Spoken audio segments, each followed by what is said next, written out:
네, 여러분 안녕하십니까. 저는 오늘 사회를 맡은 개혁신당 정책국의 권솔이라고 합니다. 네, 바쁘신 일정 속에서도 참석해 주신 내빈, 외빈 여러분께 깊은 감사의 말씀드리도록 하겠습니다. 네, 요즘 검찰개혁과 관련해서 다양한 의견들이 나오고 있는데요. 검찰청을 폐지하고 공소청, 수사청으로 재편하자, 수사와 기소를 완전히 분리하자 등의 다양한 논의가 이어지고 있습니다. 네, 오늘 이 자리는 이러한 흐름 속에서 진정한 검찰개혁의 의미가 무엇인지, 그리고 국민의 인권 보장과 법치 등을 어떻게 담아낼지를 함께 모색하기 위해 이 자리를 마련했습니다. 네, 오늘 간담회가 성공적으로 진행될 수 있도록 끝까지 함께해 주실 당부드리며 많은 참여 부탁드리도록 하겠습니다. 네, 토론회 를 시작하기에 앞서서 함께 참석해 주신 내빈, 외빈 여러분들을 소개해 드리도록 하겠습니다. 소개를 할 때마다 모두 큰 박수로 맞이해 주시면 감사하겠습니다. 먼저 개혁신당의 원내대표이자 이번 토론회를 주관해 주신 천하람 의원님 참석하셨습니다. 감사합니다. 다음은 함께 해 주신 저희 개혁신당 내빈 여러분들을 소개해 드리도록 하겠습니다. 네, 이준석 개혁신당 당대표 오셨습니다. 네, 다음은 오늘 토론회에 참석하실 분들을 소개해 드리도록 하겠습니다. 먼저 발제를 맡아주실 분들을 소개해 드릴 텐데요. 개혁신당 최고위원을 맡고 계신 김정철 변호사님 오셨습니다. 다음은 김예원 변호사님인데요. 김예원 변호사님은 사정상 온라인으로 참석하고 있는 점 말씀드립니다. 김예원 변호사님 오셨습니다. 다음은 양홍석 변호사님 오셨습니다. 다음은 오늘 토론자로 참석하실 분들을 소개해 드릴 텐데요. 금태섭 전 의원님 오셨습니다. 다음은 이군우 가천대학교 법과대학 교수님 오셨습니다. 오늘 행사는 1부, 2부, 3부로 진행될 텐데요. 1부는 축사, 개회사 등이 시작될 거고요. 2부는 발제, 그리고 3부는 토론으로 진행될 예정입니다. 그러면 먼저 천하람 대표님의 원내대표님의 개회사가 있겠습니다. 박수로 먼저 해주시면 감사하겠습니다.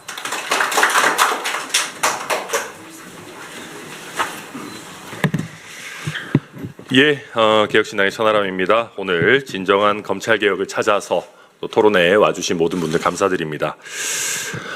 지금 민주당에서 소위 검찰개혁이라고 하면서 진행하고 있는 것들을 보면 꼭 검사의 필요한 기능까지도 다 없애버리는 검사에 대한 개혁이 아니라 검찰에 대한 복수혈전을 찍고 싶어하는 것 아닌가 하는 생각이 듭니다. 아마도 거슬러 올라가면 예전에 노무현 전 대통령, 그리고 좀 근래에는 조국 전 대표, 또 특히 이재명 대통령에 대한 검찰의 수사에 대해서 굉장히 큰 반감을 가지고 검찰이라고 하는 조직의 필요한 기능까지도 완전히 말살해버리겠다라고 하는 어떤 보복 감정에 기인한 굉장히 왜곡적인 어떤 입법 행태들을 보이고 있다라는 생각이 들고요. 저는 요즘 민주당이 검찰을 거의 사실상 해체시켜버리겠다, 수사권을 완전히 박탈하겠다라고 하면서도 특검에서는 검찰의 어떤 숫자를 더 늘리고 검사들의 수사 역량을 갖다가 쓰겠다라고 하는 걸 보면 민주당의 솔직한 심정은 검사들이라고 하는 칼을 우리는 쓰고 싶고 남들은 쓰지 마라, 그리고 민주당을 향한 수사는 하지 마라라고 하는 게 솔직한 심정 아닌가 싶습니다. 그리고 그런 민주당이 검찰의 민주당을 향한 수사를 막기 위해서 너무나도 많은 이 형사사법 어떤 체계를 훼손하고 우리 수사를 굉장히 엉망으로 만드는 것을 보면 저는 요즘 이런 생각을 합니다. 어렵게 이런 논의하지 말고 형사소송법에다가 그냥 검사는 민주당 사람들은 수사하면 안 된다라는 거를 넣는 것이 훨씬 더 효율적이고 간명한 해결책이자 국민들의 어떤 이익에도 부합하는 것 아닌가, 그런 생각이 들 정도입니다. 근데 민주당도 염치가 있는 건지 없는 건지 그렇게까지는 못하니까 지금 체계 자체를 흔들어 버리려고 하는 것 같습니다. 이게 우리가 미디어를 통해서 보는 어떤 인식과 실제 수사 현장의 현실은 굉장히 괴리가 큽니다. 우리가 언론에 나오는 사건들은 많은 국민들께서 과잉해서 수사하는 거를 걱정하십니다. 너무 탈탈 터는 거 아니냐, 너무 빡세게 수사하는 것 아니냐를 걱정하시는데, 실제 실무 현장에서 뭐 아주 큰 정치적인 스캔들이나 어떤 대기업이 연루되어 있지 않은 우리 일반 국민들이 피해자인 소소한 사건들은 오히려 열심히 수사 안 하는 것, 빨리 수사 안 하는 것이 문제인 게 현실입니다. 그런데 이 정치인에 대한 수사, 아니면 뭐 기업에 대한 이 불편하고 크고 주목받고 빨리빨리 되는 수사를 제한하려고 이런 식으로 수사 과정을 굉장히 비효율적으로 바꾸고 서로 핑퐁 치면서 계속해서 지연되고 또 문제가 생겨도 바로잡을 수 없는 형태로 만든다고 하면은 결국 뉴스에 안 나오는 수많은 일상에서 어려움을 겪는 국민들의 불편과 수사 지연은 더 극대화될 수밖에 없습니다.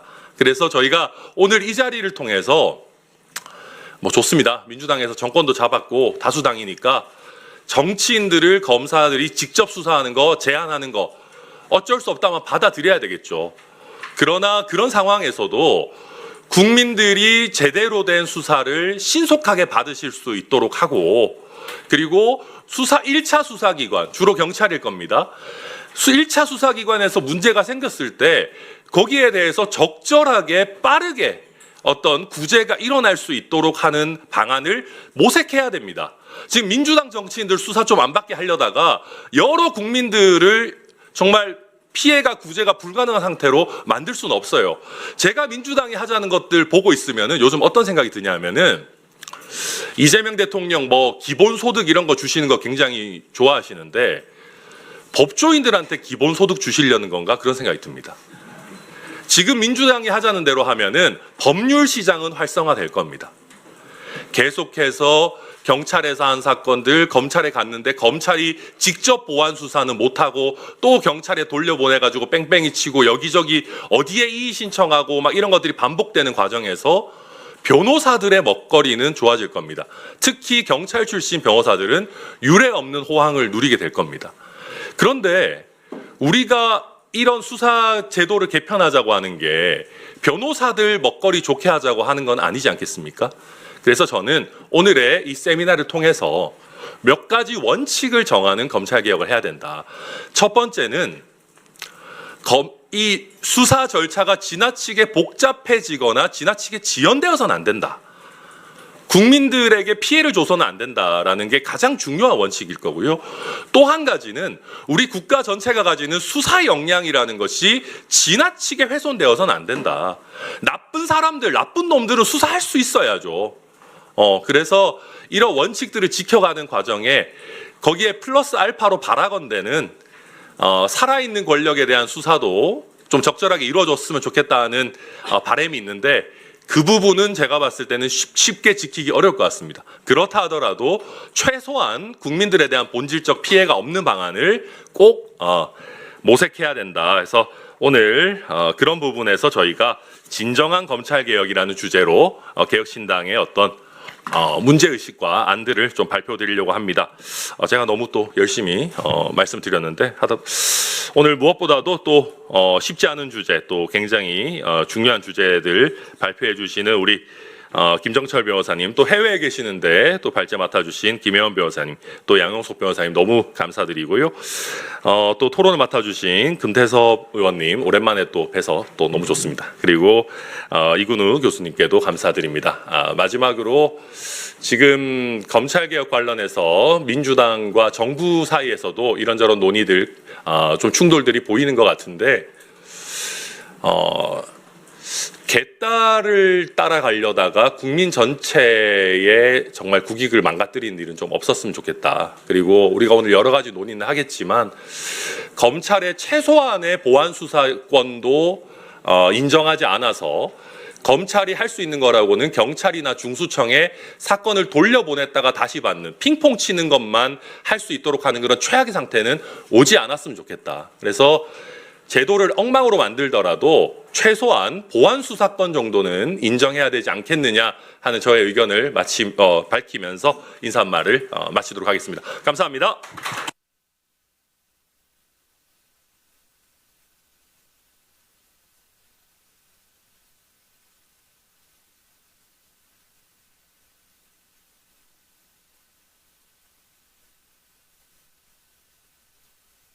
진심이 아니신가 생각이 듭니다. 마이크도 꺼져 있었네요. 근데 그만큼 목소리를 끄신 건가요? 네, 알겠습니다.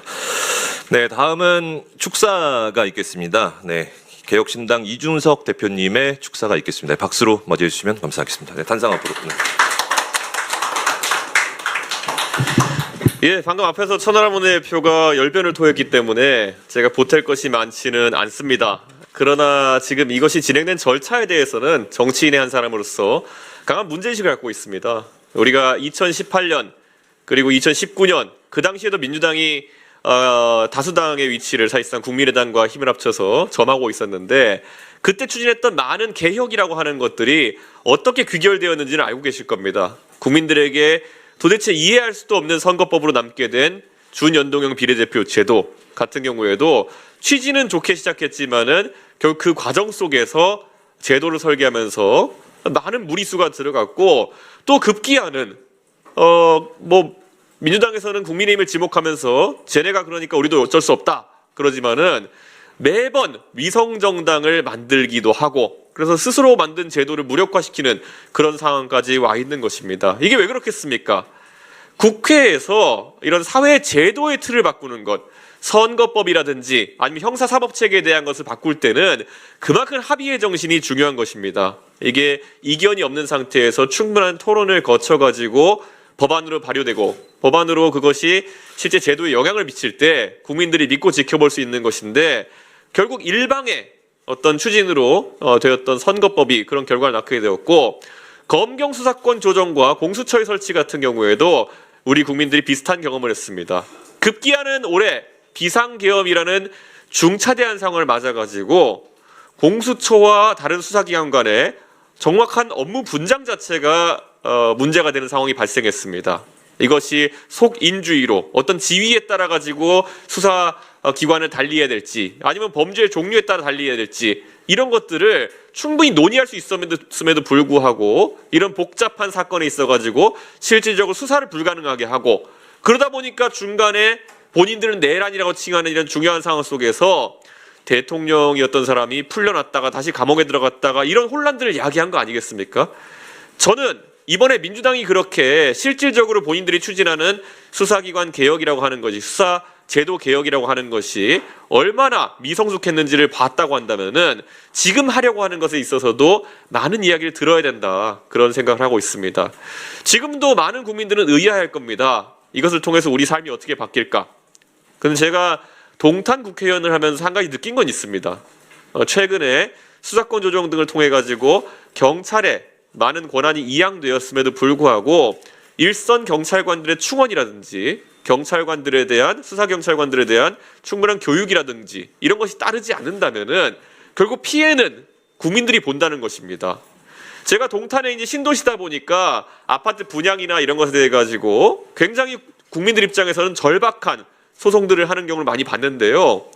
이제 건설사나 시행사 등의 거기에 맞서 가지고 일반 시민들이 소송을 통해 가지고 본인들의 권리를 찾는 것이 거의 불가능해졌습니다. 왜냐하면 다른 강력 사건이나 이런 것에 비해 가지고 이런 경제 사건 같은 것들이 조금 덜 주목받게 되고 그러다 보니까 결국에는 뭔가 소송을 최대한 빨리 제기해도 결과가 나오기 전에 건물에 대한 사용 승인이 나오게 되고 이렇게 하면서 소송의 실익이 사라져 버려 가지고 할 수가 없는 경우가 이제 많아졌습니다. 저는 이런 것들도 함의가 크다 이런 생각을 합니다. 저는 그래서 이번에 아까 천하람 원내대표가 정치인 수사 측면에서의 중요한 점들 많이 지적해줬지만은 꼭 그런 특수수사 아니더라도 민생의 그런 어떤 꼭 필요한 수사 같은 경우에 무리 없이 차질 없이 진행될 수 있도록 하는 제도를 설계하는 것이 굉장히 중요하다. 저는 그렇게 생각합니다. 최근에 그 구윤철 경제부총리께서 경제정책의 일련의 변화에 대해 가지고 이거 해보고 아니면 나중에 또 고치면 되죠.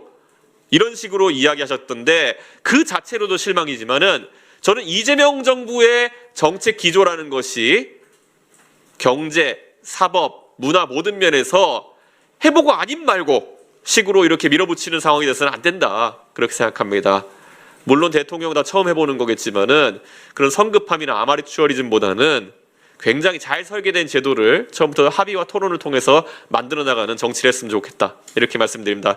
저도 한번 오늘 참여해주신 김정철 변호사님, 양호석 변호사님, 김미연 변호사님 너무 감사하고요.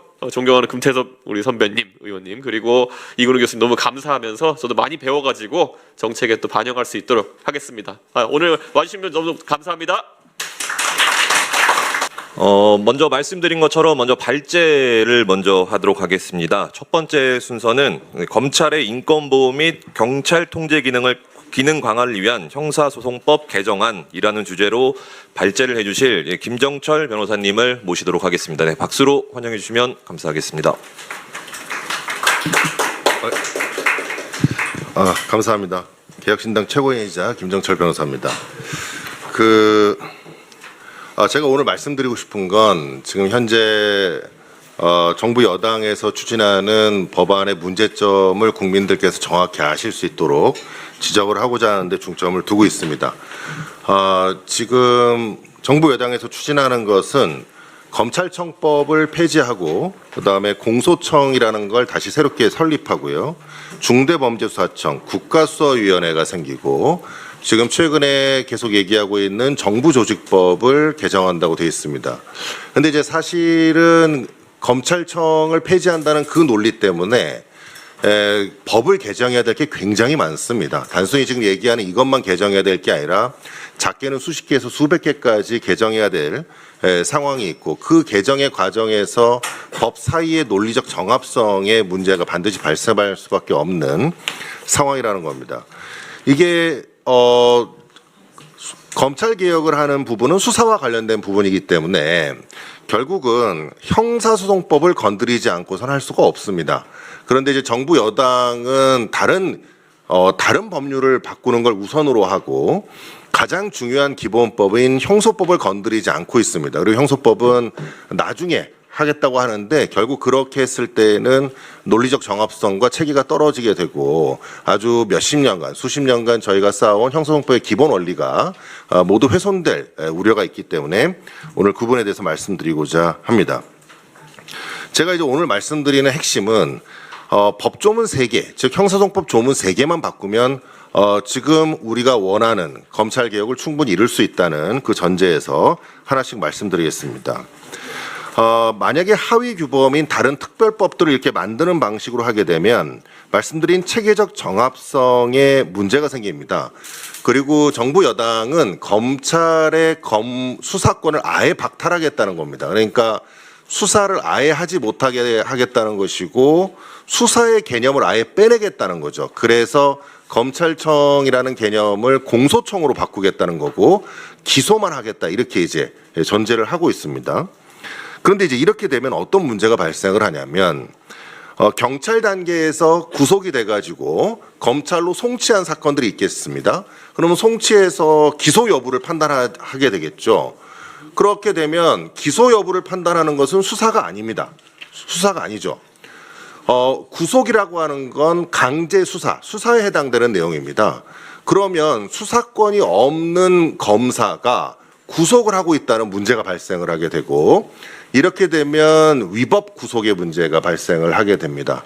그 외에 이제 여러 가지 구속기간의 문제 같은 것들로 같이 발생을 할 수 있겠죠. 그러니까 결국은 검사가 증거를 수집하는 행위 자체에 대한 개념인 수사의 개념을 부정함으로써 공소만 가능하다는 전제 하에서는 검사가 구속된 상태에서 수사를 진행할 수가 없게 되고 또 기소만을 위한 구속도 허용될 수가 없다는 겁니다. 그런 측면에서 법 체계적인 상당한 무리가 발생하게 되고요. 형소법상 여러 가지 문제점이 발생을 하게 됩니다. 또한 절차적 일관성이 또 약화되게 됩니다. 형사 절차의 특성은 사건의 성질과 중대성에 따라서 동일한 절차 원리가 적용돼야 됩니다. 근데 지금 우리 과거 윤석열 전 대통령에 대한 내란 수사 이거와 관련돼서도 수사기관끼리의 문제점이 발생하는 이유는 각 법의 죄명별로 섹션을 나누기 때문입니다. 어떤 죄명은 어디가, 어떤 죄명은 어디가 한다 이런 식으로 나누기 때문에 문제가 발생하는데 그 이유가 뭐냐면 지금 중대범죄수사청을 만들어서 중대범죄에 해당되는 내용의 카테고리를 만들지 않습니까? 그런데 그 중대범죄라는 게 형사소송은 실체 형성행위에 해당되는 사건이 계속 변화합니다. 그러니까 예를 들어 처음에는 절도로 시작했다가 나중에 확인해 보니 강도가 되기도 하고 강도가 됐다가 마지막에 판결을 해보면 공갈이 되기도 합니다. 이런 실체 부분은 계속 변화하기 때문에 애초에 처음에 수사를 개시할 때 죄명을 가지고 섹션을 나누게 되면 여러 가지 문제가 발생할 수 있는 거죠. 그러면 수사기관이 중복하게 될 우려가 많이 발생하게 되고 그런 부분들에 대해서 또 국가수사위를 만들어서 또다시 그거에 대한 판단을 한다 그러면 그 판단 시점을 정하기도 어렵습니다. 왜냐하면 언제 또 변화될 수 있기 때문에 그렇죠. 또한 세 번째 문제는 헌법상 적법 절차의 원칙을 훼손할 위험성이 굉장히 큽니다. 그래서 권한의 주체와 독립성, 권리 보장의 절차를 약화시킬 수 있다는 측면, 그 다음에 소송 절차가 굉장히 지연될 수 있다. 수사 절차가 지연된다는 것은 피의자뿐만 아니라 피해자에게도 굉장히 헌법상의 권리를 침해할 우려가 있습니다. 따라서 검찰개혁의 방향이 어떠하든 간에 형사소송법이라고 하는 기본적 원리를 훼손하지 않는 범위 내에서 이루어져야 된다는 것이고 필요한 경우에 형사소송법 자체를 개정하고 기본법 우위의 체계적 정합성을 확보하는 것이 지금 가장 중요하다는 거죠. 그래서 형소법인 기본법을 바꾸고 다른 것들을 바꿔야 된다. 집을 수선하려면 기둥과 가장 핵심적인 부분을 먼저 수리하고 나머지 창문이나 인테리어를 바꿔야지 지금은 인테리어를 지금 먼저 바꾸고 집의 구조를 바꾸겠다고 하는 것이기 때문에 이 부분에 대한 상당한 문제가 발생할 것이고 아마 정부 여당이 그러한 식으로 법을 개정해 나아가게 되면 결국 형소법의 체계와 충돌하는 문제, 그다음에 그것들을 정합적으로 만드는 것 자체가 불가능해질 수 있다라는 우려를 가지고 있습니다. 과거 그 수사권 조정과 관련되어서도 우리가 검찰개혁이라는 이름 하에서 수사권 조정이 성급하게 이루어졌는데 그 과정에서 발생했던 여러 가지 문제점들이 있고요. 지금 수사가 굉장히 지연되고 있는 부분들이 있지 않습니까? 그런 부분들에 대한 공과 과가 정확하게 판단이 되지 못하고 있는 상태입니다. 그거에 대한 평가를 하고 그 다음에 대한 판단으로 나아가고 제도와 체계를 정립하는 것이 타당하다 이렇게 생각이 됩니다. 원칙적으로 이제 수사와 기소를 분리한다는 것, 그것 자체에 대해서의 개념에 대한 설정이 굉장히 중요한데요. 정부 여당은 수사와 기소의 분리를 이렇게 얘기하고 있는 거죠. 검찰은 아예 수사를 할 수 없어. 이거를 수사와 기소의 분리의 개념으로 보고 있습니다. 그러나 이제 제가 생각하고 있는 형사법상의 원리에 맞는 수사와 기소의 분리라고 하는 것은 원칙적인 수사의 개시를 검찰이 하지 못하도록 하고 기소에 중점을 두도록 해야 된다는 것이 저는 그게 타당하다고 생각을 하고요. 검찰이 기소를 하기 위해서는 증거를 수집하는 활동을 허용할 수밖에 없습니다. 그래야지만이 적절한 기소를 할 수 있고 공소를 유지할 수 있고요. 형사소송법이라고 하는 것은 실체 진실주의를 추구하는 이념을 가지고 있습니다. 그러니까 불법이 있으면 그 불법을 실제로 찾아서 그거에 대한 정당한 처벌을 하는 것이 굉장히 중요한 것이죠. 그렇게 하기 위해서는 이 시스템을 설계할 때에 실체 진실주의를 발견할 수 있는 시스템으로 만들어야 되고 현재 정부 여당의 경우에는 그런 부분에 상당히 많은 구멍이 생길 수 있다는 것입니다. 지금 정부 여당의 이 검찰개혁의 동기의 문제점은 검찰권이 남용된 특정 정치적 사안들을 기준으로 해서 모든 국민에게 적용되는 형사법 시스템을 설계하려고 하는 데 있습니다. 국민들이 지금 어떤 상황에 처해 있고 지금 현재 수사사법 시스템이 현재 국민들에게 어떻게 적용되고 있는지를 먼저 파악하고 그것들에 대한 문제점과 잘된 점들을 분석해서 그에 따라서 법을 설계해야 되는데 특정 정치인들에 대한 것으로 하다 보니까 수사가 지연되는 게 문제인데 수사가 경합되는 게 문제인 것이냐 국가수사위원회를 만들고 그걸 통해서 또 새로운 예산을 들이고 이런들에 대한 법률적 체계가 맞지 않는 문제가 발생한다는 겁니다. 그렇다면 국민을 위한 진정한 검찰개혁은 무엇일까요? 라는 제 생각은 경찰과 검찰이 상호 견제를 통해서 통제할 수 있어야 되고요. 경찰의 잘못을 검사가 시정할 수 있어야 되고 검사의 잘못을 경찰이 시정할 수 있는 체계적 구조를 가져야 됩니다. 그러기 위해서는 기소권을 가진 검사의 수사권 남용을 막기 위해서는 첫 번째는 직접 수사권을 전면 폐지하면 됩니다. 그래서 직접적으로 수사하는 것을 전면 폐지하고 두 번째는 경찰이 송치한 사건에 대해서 동일성 범위 내에서 제한적인 보완 수사를 허용해 줘야 됩니다. 그래서 보완 수사를 허용함으로써 적절한 기소와 적절한 공소 유지를 할 수 있도록 하는 데에 주안점을 둬야 됩니다.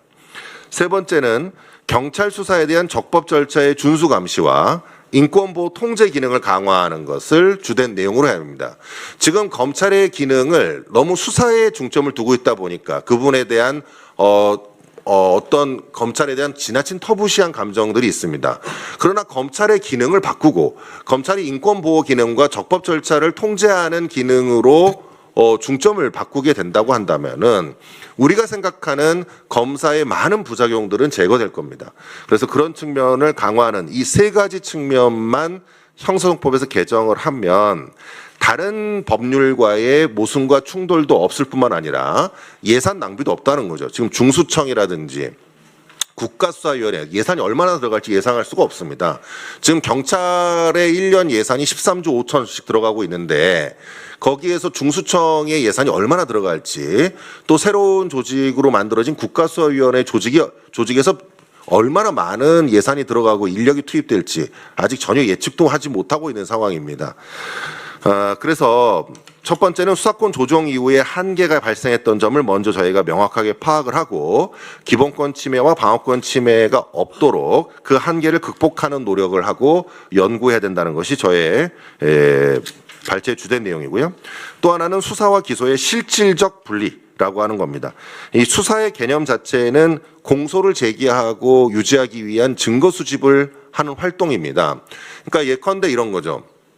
경찰에서 수사를 해왔는데 부족해요. 그래서 이걸 기소하기 부족해. 그러면 검사가 추가적으로 보완할 만한 내용들을 찾아내거나 그거에 따른 증거를 수집해가지고 공소를 제기할 수 있도록 하는 것을 허용해 줘야지. 그렇지 않게 되면 법리적으로 맞지 않은 내용이라든지 증거가 부족함에도 부실한 기소를 하게 됩니다. 부실한 기소를 하게 되면 거기에 대해서 그동안 고통받는 피의자나 이런 사람들의 고통은 이루 말할 수가 없습니다. 상당한 기간 동안 1심, 2심, 3심의 재판을 받는 것 자체가 얼마나 문제이겠습니까? 그러니까 검찰이 기본적으로 기소하지 않을 것도 생각을 하셔야 됩니다. 그러니까 우리는 무조건 검사는 누구 나쁜 사람 뭐 이렇게 해가지고 무조건 기소한다는 생각만 하지만 검찰 단계에서 필터링 되는 것도 상당히 많습니다. 그러니까 경찰에서 기소 의견으로 올라왔는데 그 기소 의견이 법리적으로 맞지 않거나 또는 증거가 지나치게 부족하거나 이렇게 되었을 때 그거를 통제하는 기능도 충분히 지금 수행하고 있다는 점. 다만 그 기능을 어떻게 더 강화하고 체계적으로 만드느냐에 저희가 중점을 둬야 된다는 것입니다. 세 번째는 이제 검찰이 인권 통제 기능을 아까 말씀드렸는데 인권 보호와 절차 통제 기능에 중점을 두는 것이 매우 중요하다라고 생각을 합니다. 그러니까 검사는 경찰이 불법한 체포를 하거나 또는 부당한 체포 구속 또는 부당한 수사를 진행하고 있거나 수사권 남용을 하고 있을 때 적절히 개입해서 지휘하고 제한할 수 있는 역할을 해주는 것이 우리 국민의 입장에서는 굉장히 바람직합니다. 경찰에서 부당한 수사를 받는 걸 경찰한테 얘기하는 것은 거의 시정되지 않습니다. 지금 경찰청 내에서도 자신들 내 자체에서도 어떤 시스템을 가지고 있기는 하지만은 그런 내부적인 시스템을 가지고는 통제가 되지 못하고 경찰에 저도 수사심의위원회를 해봤지만 수사심의위원회에 가보면 매우 형식적으로 돌아가는 경우가 굉장히 많습니다. 이러한 위원회 형식을 가지고는 적법한 절차를 통제하고 경찰의 수사권을 남용하는 것을 통제하는 것이 불가능하다 이것을 말씀드립니다. 그래서 아까 말씀드린 방향의 주요 내용 직접 수사권을 폐지하자. 대신 보완 수사권만을 부여하자. 이렇게 제가 말씀드린 것이고요. 대신 그 보완 수사도 제한된 보완 수사를 허용해서 동일성을 유지하고 기간이나 횟수를 어느 정도 제한한다면 충분히 보완 수사로 우려되는 점들도 모두 제한할 수 있다라는 겁니다. 그 하나의 일환으로 검사가 보안 수사를 하면서 지나친 강제 수사를 하면 안 되기 때문에 강제 수사를 원칙적으로 금지하고 예외적으로는 경찰의 보안 수사 요구의 방식으로 경찰과 협의해서 강제 수사를 가능하도록 한다고 하면 이런 부분에 있어서 충분히 검찰에 대한 수사권 남용에 대한 우려는 불식시킬 수 있을 것이다. 이렇게 생각이 되고요. 지금 현재 경찰 통제 기능이 매우 약화되어 있는 것도 사실입니다. 검찰에서 경찰에 대한 수사에 대한 통제 부분, 그러니까 즉 이 형식적 시정 요구권이 아니라 잘못하고 있을 때 송치를 명령하고 수사를 중지하게 만드는 수사 중지 명령권, 재수사를 명령하는 재수사 명령권 등을 통해서 경찰 통제 기능을 강화할 필요가 있다라고 생각을 합니다. 그래서 그 개정안의 주요 내용으로 위와 같은 것들을 담았고요. 제가 8페이지에서 법조문 3가지를 개정안으로 만들어 봤습니다. 그래서 이런 내용을 기초로 해서 법안을 만들어 준다면 충분히 검찰 개혁의 목적을 이룰 수 있다는 생각을 하고요. 우리 천하람 의원님이나 이준석 당 대표님께서도 이런 부분에 대해서 좀 봐주시길 바라는 마음으로 만들어 봤습니다. 하나씩 설명을 좀 드려보겠습니다. 196조의 검사의 보안 수사입니다. 제가 각주 2에 보면은 기존의 검사의 수사에 대한 내용이 나와 있습니다. 기존의 검사와 관련된 형소법 수사는 검사는 범죄 혐의가 있다고 사료하는 때에는 범인 범죄 사실과 증거를 수사한다 이렇게 되어 있기 때문에 이거를 기초로 해서 한동훈 당시 전 법무부 장관 시절에 수사를 확대하는 역할을 할 수 있었던 겁니다. 이게 이제 기본적으로 검찰의 수사권을 인정하고 있는 내용이죠.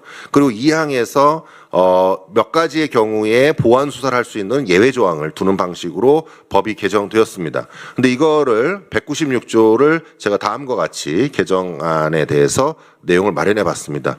검사는 직접 수사를 개시할 수 없다. 이것을 명시적으로 여기에 씀으로써 굳이 검찰청법을 통해서 해결하는 부분이 아니라 형소법의 기본 원리로서 검사는 직접 수사를 제한하도록 하는 겁니다. 그리고 다만 검사는 사법경찰관이 송치한 사건, 불송치 결정에 대해서 이의를 제기한 사건에 관해서 해당 사건과 동일성을 해하지 않는 범위 내에서만 보안 수사를 할 수 있다. 이렇게 해서 보안 수사를 통해서 공소를 제기하는 데에 증거를 수집하도록 해서 진정한 수사와 기소 분리가 이루어질 수 있도록 함이 타당하다는 생각입니다. 그리고 보안 수사를 할 경우에도 그 사유와 범위를 서면으로 기재해서 피의자와 변호인, 피해자에게 즉시 통지하도록 함으로써 그 내용이 어떻게 진행되고 있는지 관련자들이 알 수 있도록 하는 것이 중요하다고 생각합니다. 보안 수사는 1회에 하나고 30일을 초과할 수 없다고 써놨는데 이것은 상황에 따라 달라질 수 있겠습니다. 그래서 이거는 여러 가지 입법적인 논의를 통해서 보안 수사를 어느 정도로 제한할지는 논의를 해서 최종적으로 결정하면 될 것이라고 생각하지만 어쨌든 보안 수사를 어느 정도 제한할 것인지는 구체적으로 형소법에 명시하는 것이 타당하다라고 생각합니다. 그리고 사항에서는 보안 수사는 강제 수사를 하여서는 아니 된다라는 원칙을 제시하고 다만 검사가 강제 수사가 예외적으로 필요한 경우에는 사법경찰관에게 보안 수사를 요구하고 사법경찰관으로 하여금 이를 진행하도록 함으로써 정부 여당이 걱정하는 또는 검찰권의 남용을 지나치게 우려하시는 분들의 불식을 해소하는 조항으로 생각하시면 되겠습니다. 197조의 3, 이것은 시정조치 요구 등입니다. 이것은 결국은 경찰의 수사권을 통제하는 내용을 담았습니다. 그래서 검사는 사법경찰관의 수사 과정의 법령 위반, 인권침해, 현장 수사권 남용이 있거나 그러한 사실 인식하게 된 경우 또는 구제 신청을 받게 된 경우에 사건 기록의 송부를 즉시 요구하도록 합니다. 그래서 경찰이 가지고 있는 사건 기록을 즉시 가져오도록 하는 것이죠. 그러니까 실제로 실무에서도 수사가 엉터리로 진행되고 있는 경우도 굉장히 많고요. 수사가 지나치게 과잉돼서 되는 경우도 많습니다. 경찰이 어떤 경우에는 너무 무리하다시피 수사하는 사람들도 있고요. 어떤 경우에는 또 수사를 또 너무 안 하고 연락도 안 하고 도대체 수사가 진행이 어느 정도 되는지 맨날 나중에 연락을 해라 이런 얘기만 듣는 경우도 많이 있단 말이죠. 이런 경우에 있어서 그런 부분을 시정할 수 있는 방안이 있어야 됩니다. 그러한 방안의 내용으로 집어넣었습니다. 그래서 사건 기록의 등본을 송부하도록 하고 모든 수사기관의 잘못은 어디에 들어있냐면 기록에 들어있습니다.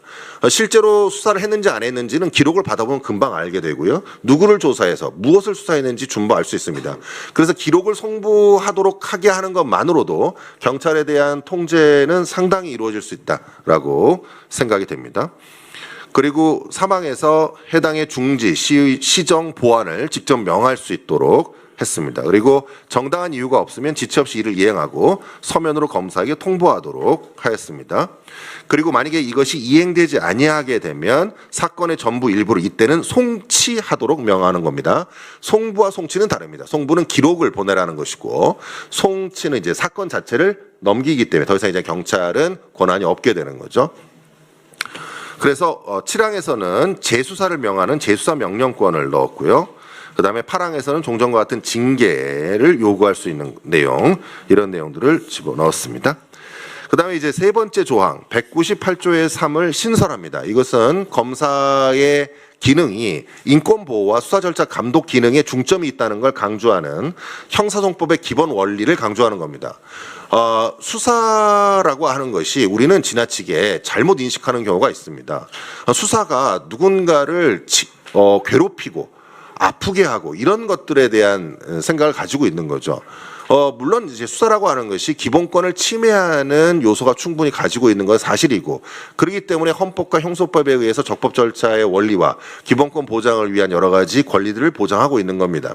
그러나 수사를 통해서 실체 진실을 발견한다는 건 굉장히 중요한 문제이기 때문에 우리는 그 수사가 제대로 이루어지도록 하는 게 굉장히 중요하죠.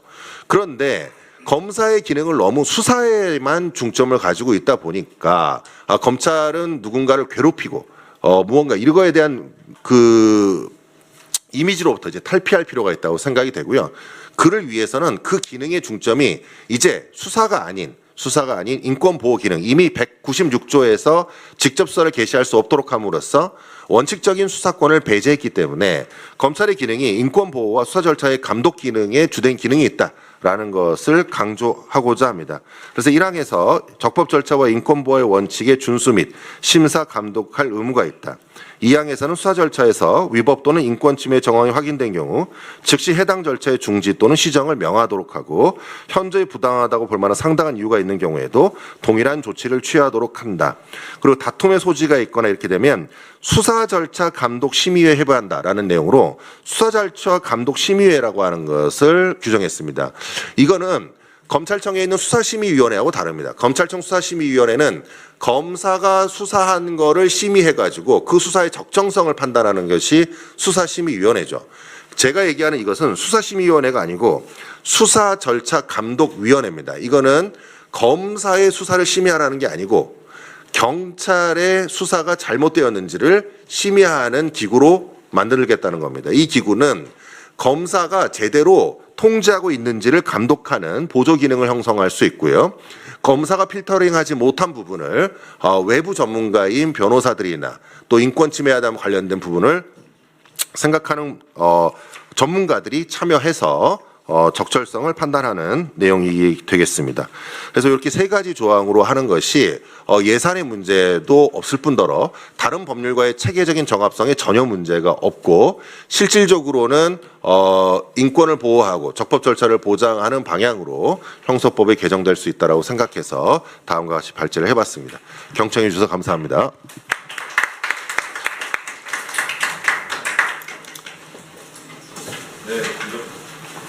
네, 김정철 변호사님 감사합니다. 네, 다음은 김예범 변호사님 순서인데요. 예, 김예범 변호사님은 먼저 말씀드렸듯이 온라인으로 지금 참여를 하고 계십니다. 네, 온라인 연결이 연결됐나요? 네. 그러면 수사 통제의 구조적 해체가 야기할 사회적 부작용 검토 및 대안이라는 주제로 김예범 변호사님께서 발제를 맡아주시겠습니다. 네, 박수로 환영해 주시면 감사하겠습니다. 네, 안녕하세요. 반갑습니다. 자리에 함께 했으면 참 좋았을 텐데 사정상 이렇게 온라인으로 발제를 하게 됐습니다. 오늘 제가 굉장히 뜻깊은 자리를 마련해 주셔서 감사하고 제가 오늘 발제하는 내용이 한 20분 정도 되는데요. 지금 민주당에서 법사위를 통해서 쭉 이제 9월 안에 통과시키겠다라고 하는 법안의 그 숫자가 8개예요. 예, 8개인데 그 안에 보면은 뭐 형소법을 아예 그 수사 부분을 덜어내고 뭐 수사 절차법이라는 걸 새로 만든다던가 이런 충격적인 내용도 다 포함되어 있는데 사실 이거를 너무 내용이 복잡하기 때문에 언론에서도 다 다루기 어렵고 근데 굉장히 많은 내용이 지금 논의되고 있거든요. 그래서 저는 그 내용을 일일이 다 이 자리에서 이게 이렇게 되면 안 된다, 이게 문제가 있다라고 말하는 거는 의미가 없다라고 생각을 합니다. 왜냐하면은 너무 지금 조악한 상황이에요. 그러니까 그 8개의 법조차도 다 지금 충돌이 일어나고 있고 그리고 그거 중에 하나만 바뀐다고 해도 지금 그거에서 파생돼서 변경해야 되는 법이 지금 몇백 개인 상황이거든요. 그러니까 굉장히 지금 완성도가 떨어지는 법안들이기 때문에 그 내용을 일일이 제가 말을 하기보다는 그리고 또 법무부에서도 지금 새 안을 준비하고 있다라고 언론을 통해서 들었고 그리고 또 민주당 안에서도 지금 그대로는 도저히 통과시킬 수 없다는 걸 알 거라고 생각해요. 그래서 뭔가 손을 보고 있지 않을까라고 생각을 하는데 제가 그래서 오늘 발제에서는 좀 이게 큰 틀에서 이 제도가 어떻게 변경된다는 것인지를 설명을 드리려고 하고, 그거를 이제 알기 쉽게, 왜냐하면 이게 내용이 너무 어렵다 보니까 용어를 조금 듣다 보면 이제 끄고 싶어요. 아, 이제 그만 들어야겠다. 이제 어떻게 바뀌든 난 이해가 안 된다. 이런 분들이 많이 계신데, 그렇게 되지 않도록 제가 쉽게 설명을 하고, 그러려고 이 자리에 참여하게 됐고요. 지금 이 변화의 이제 추려서 딱 한마디로 이 변화를 왜 하겠다라고 이제 표현을 하자면 이거는 이제 기존에 가지고 있던 경찰의 수사를 다시 들여다보는 구조. 우리가 4글자로 그거를 수사 통제라고 합니다. 그 수사 통제를 없애겠다. 그게 이 변화의 본질적인 내용이에요. 예. 왜냐하면 이 법안 자체를 경찰 측에서 짰고, 이 경찰 측에서 짠 사람들이 수사 실무에 하시는 분들이 아니라 그 위에 이제 엘리트에 있는 우리가 소위 엘리트라고 지칭하는 그분들이 일부 제가 이제 이런 표현 죄송한데 약간 뇌피셜이 들어가서 실제로 이게 작동이 되는지를 확인하지 않고 본인들의 희망사항을 담아서 만든 법안들이기 때문에 이게 수사에 실제로 이게 들어맞았을 경우에는 당연히 예, 이게 작동되지 않습니다. 그래서 본질적으로 추려보면은 뼈대만 남기면 결국에는 수사 통제를 없앤다. 그게 이 법의 본질적인 내용입니다. 그래서 이 내용을 제가 이제 말씀을 드리는데 미리 설명을 드리자면 지금 화면 공유가 되고 있나요? 제 이제 발제 자료가 있거든요. 예, 그 발제 자료 같이 보시면서 얘기 나누면 좋을 것 같습니다.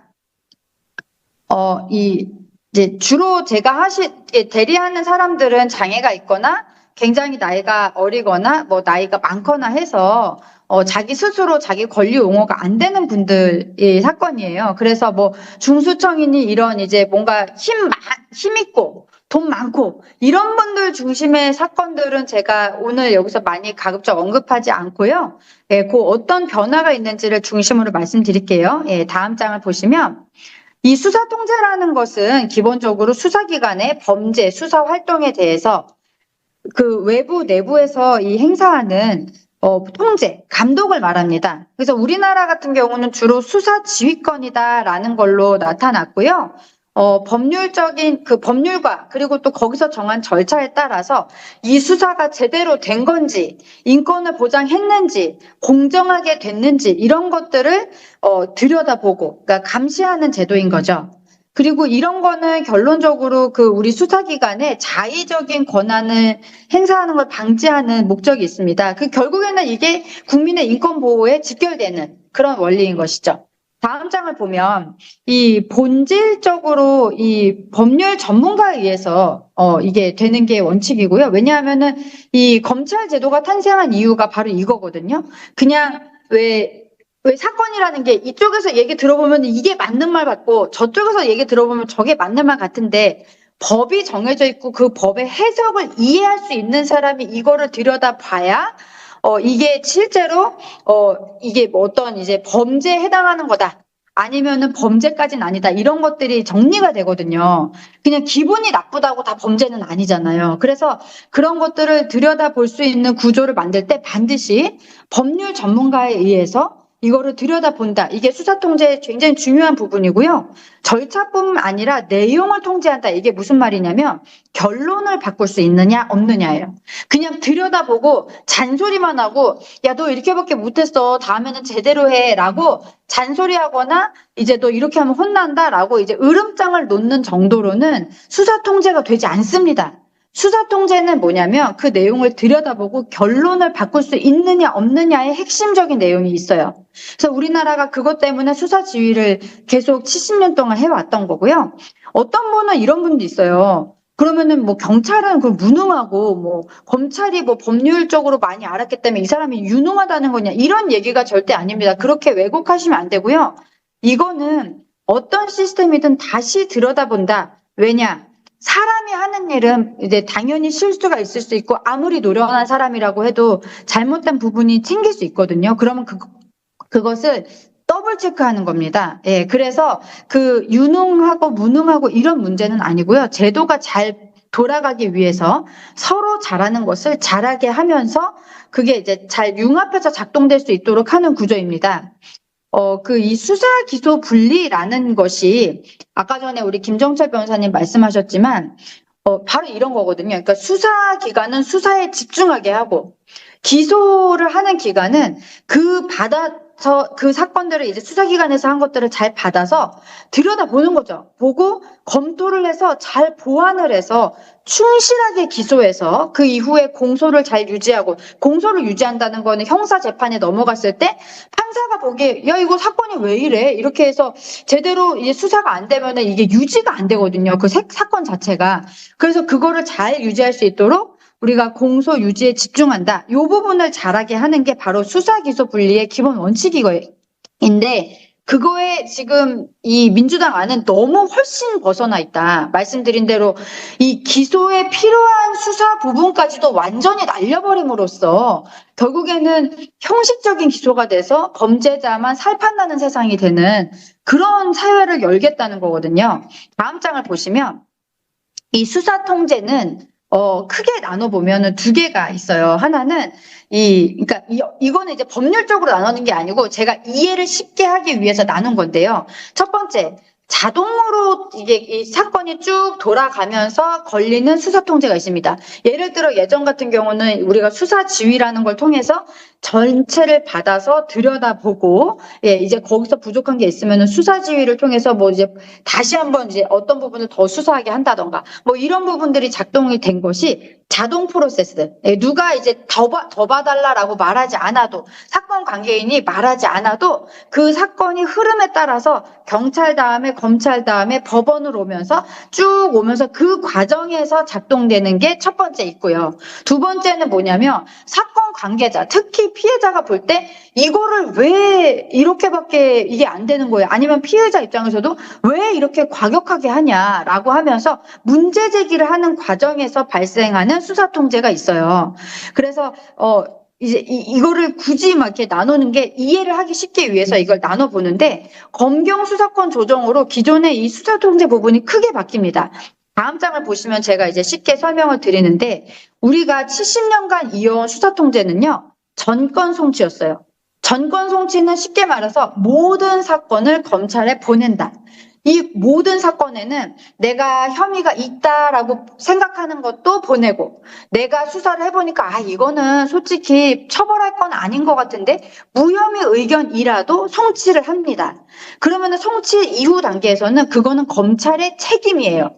책임을 전가할 수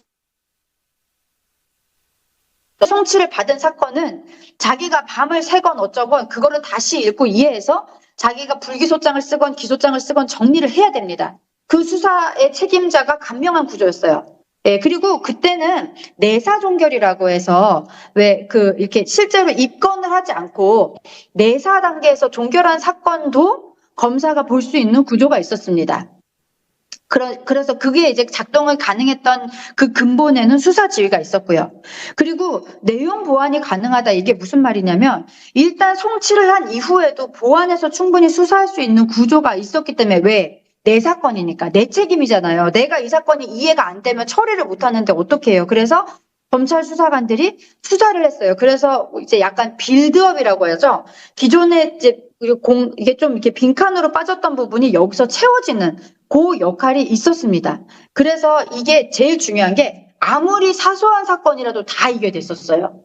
그래서 무슨 아주 뭐 힘이 많은 사람들이 뭐 이렇게 돈이 많은 사람들이 발생한 그런 사건들이 아니라 진짜 동네 무슨 편의점에서 있었던 사건, 어디 길 가다가 모르는 사람들끼리 시비 붙어서 있었던 사건, 이런 사소한 사건들도 다 일관되게 경찰을 거쳐서 검찰을 거쳐서 법원으로 가는 이 구조가 작동이 됐었는데요. 다음 장을 보시면 검경 수사권 조정으로 이게 어떻게 바뀌냐. 수사 지휘가 갑자기 없어집니다. 경찰의 수사 종결권이 생깁니다. 제가 여기 굳이 갑자기라고 적은 거는 애초에 안에는 이런 내용이 없었어요. 원래는 문재인 정부 초반에 검찰 개혁의 기본적인 안은 뭐였냐면 맞는 방향이었어요. 경찰이 이제 수사를 열심히 하고 그거를 검찰에 보내면 검찰은 직접 수사를 하지 않고 그러니까 자기가 수사를 개시하는 거 있잖아요.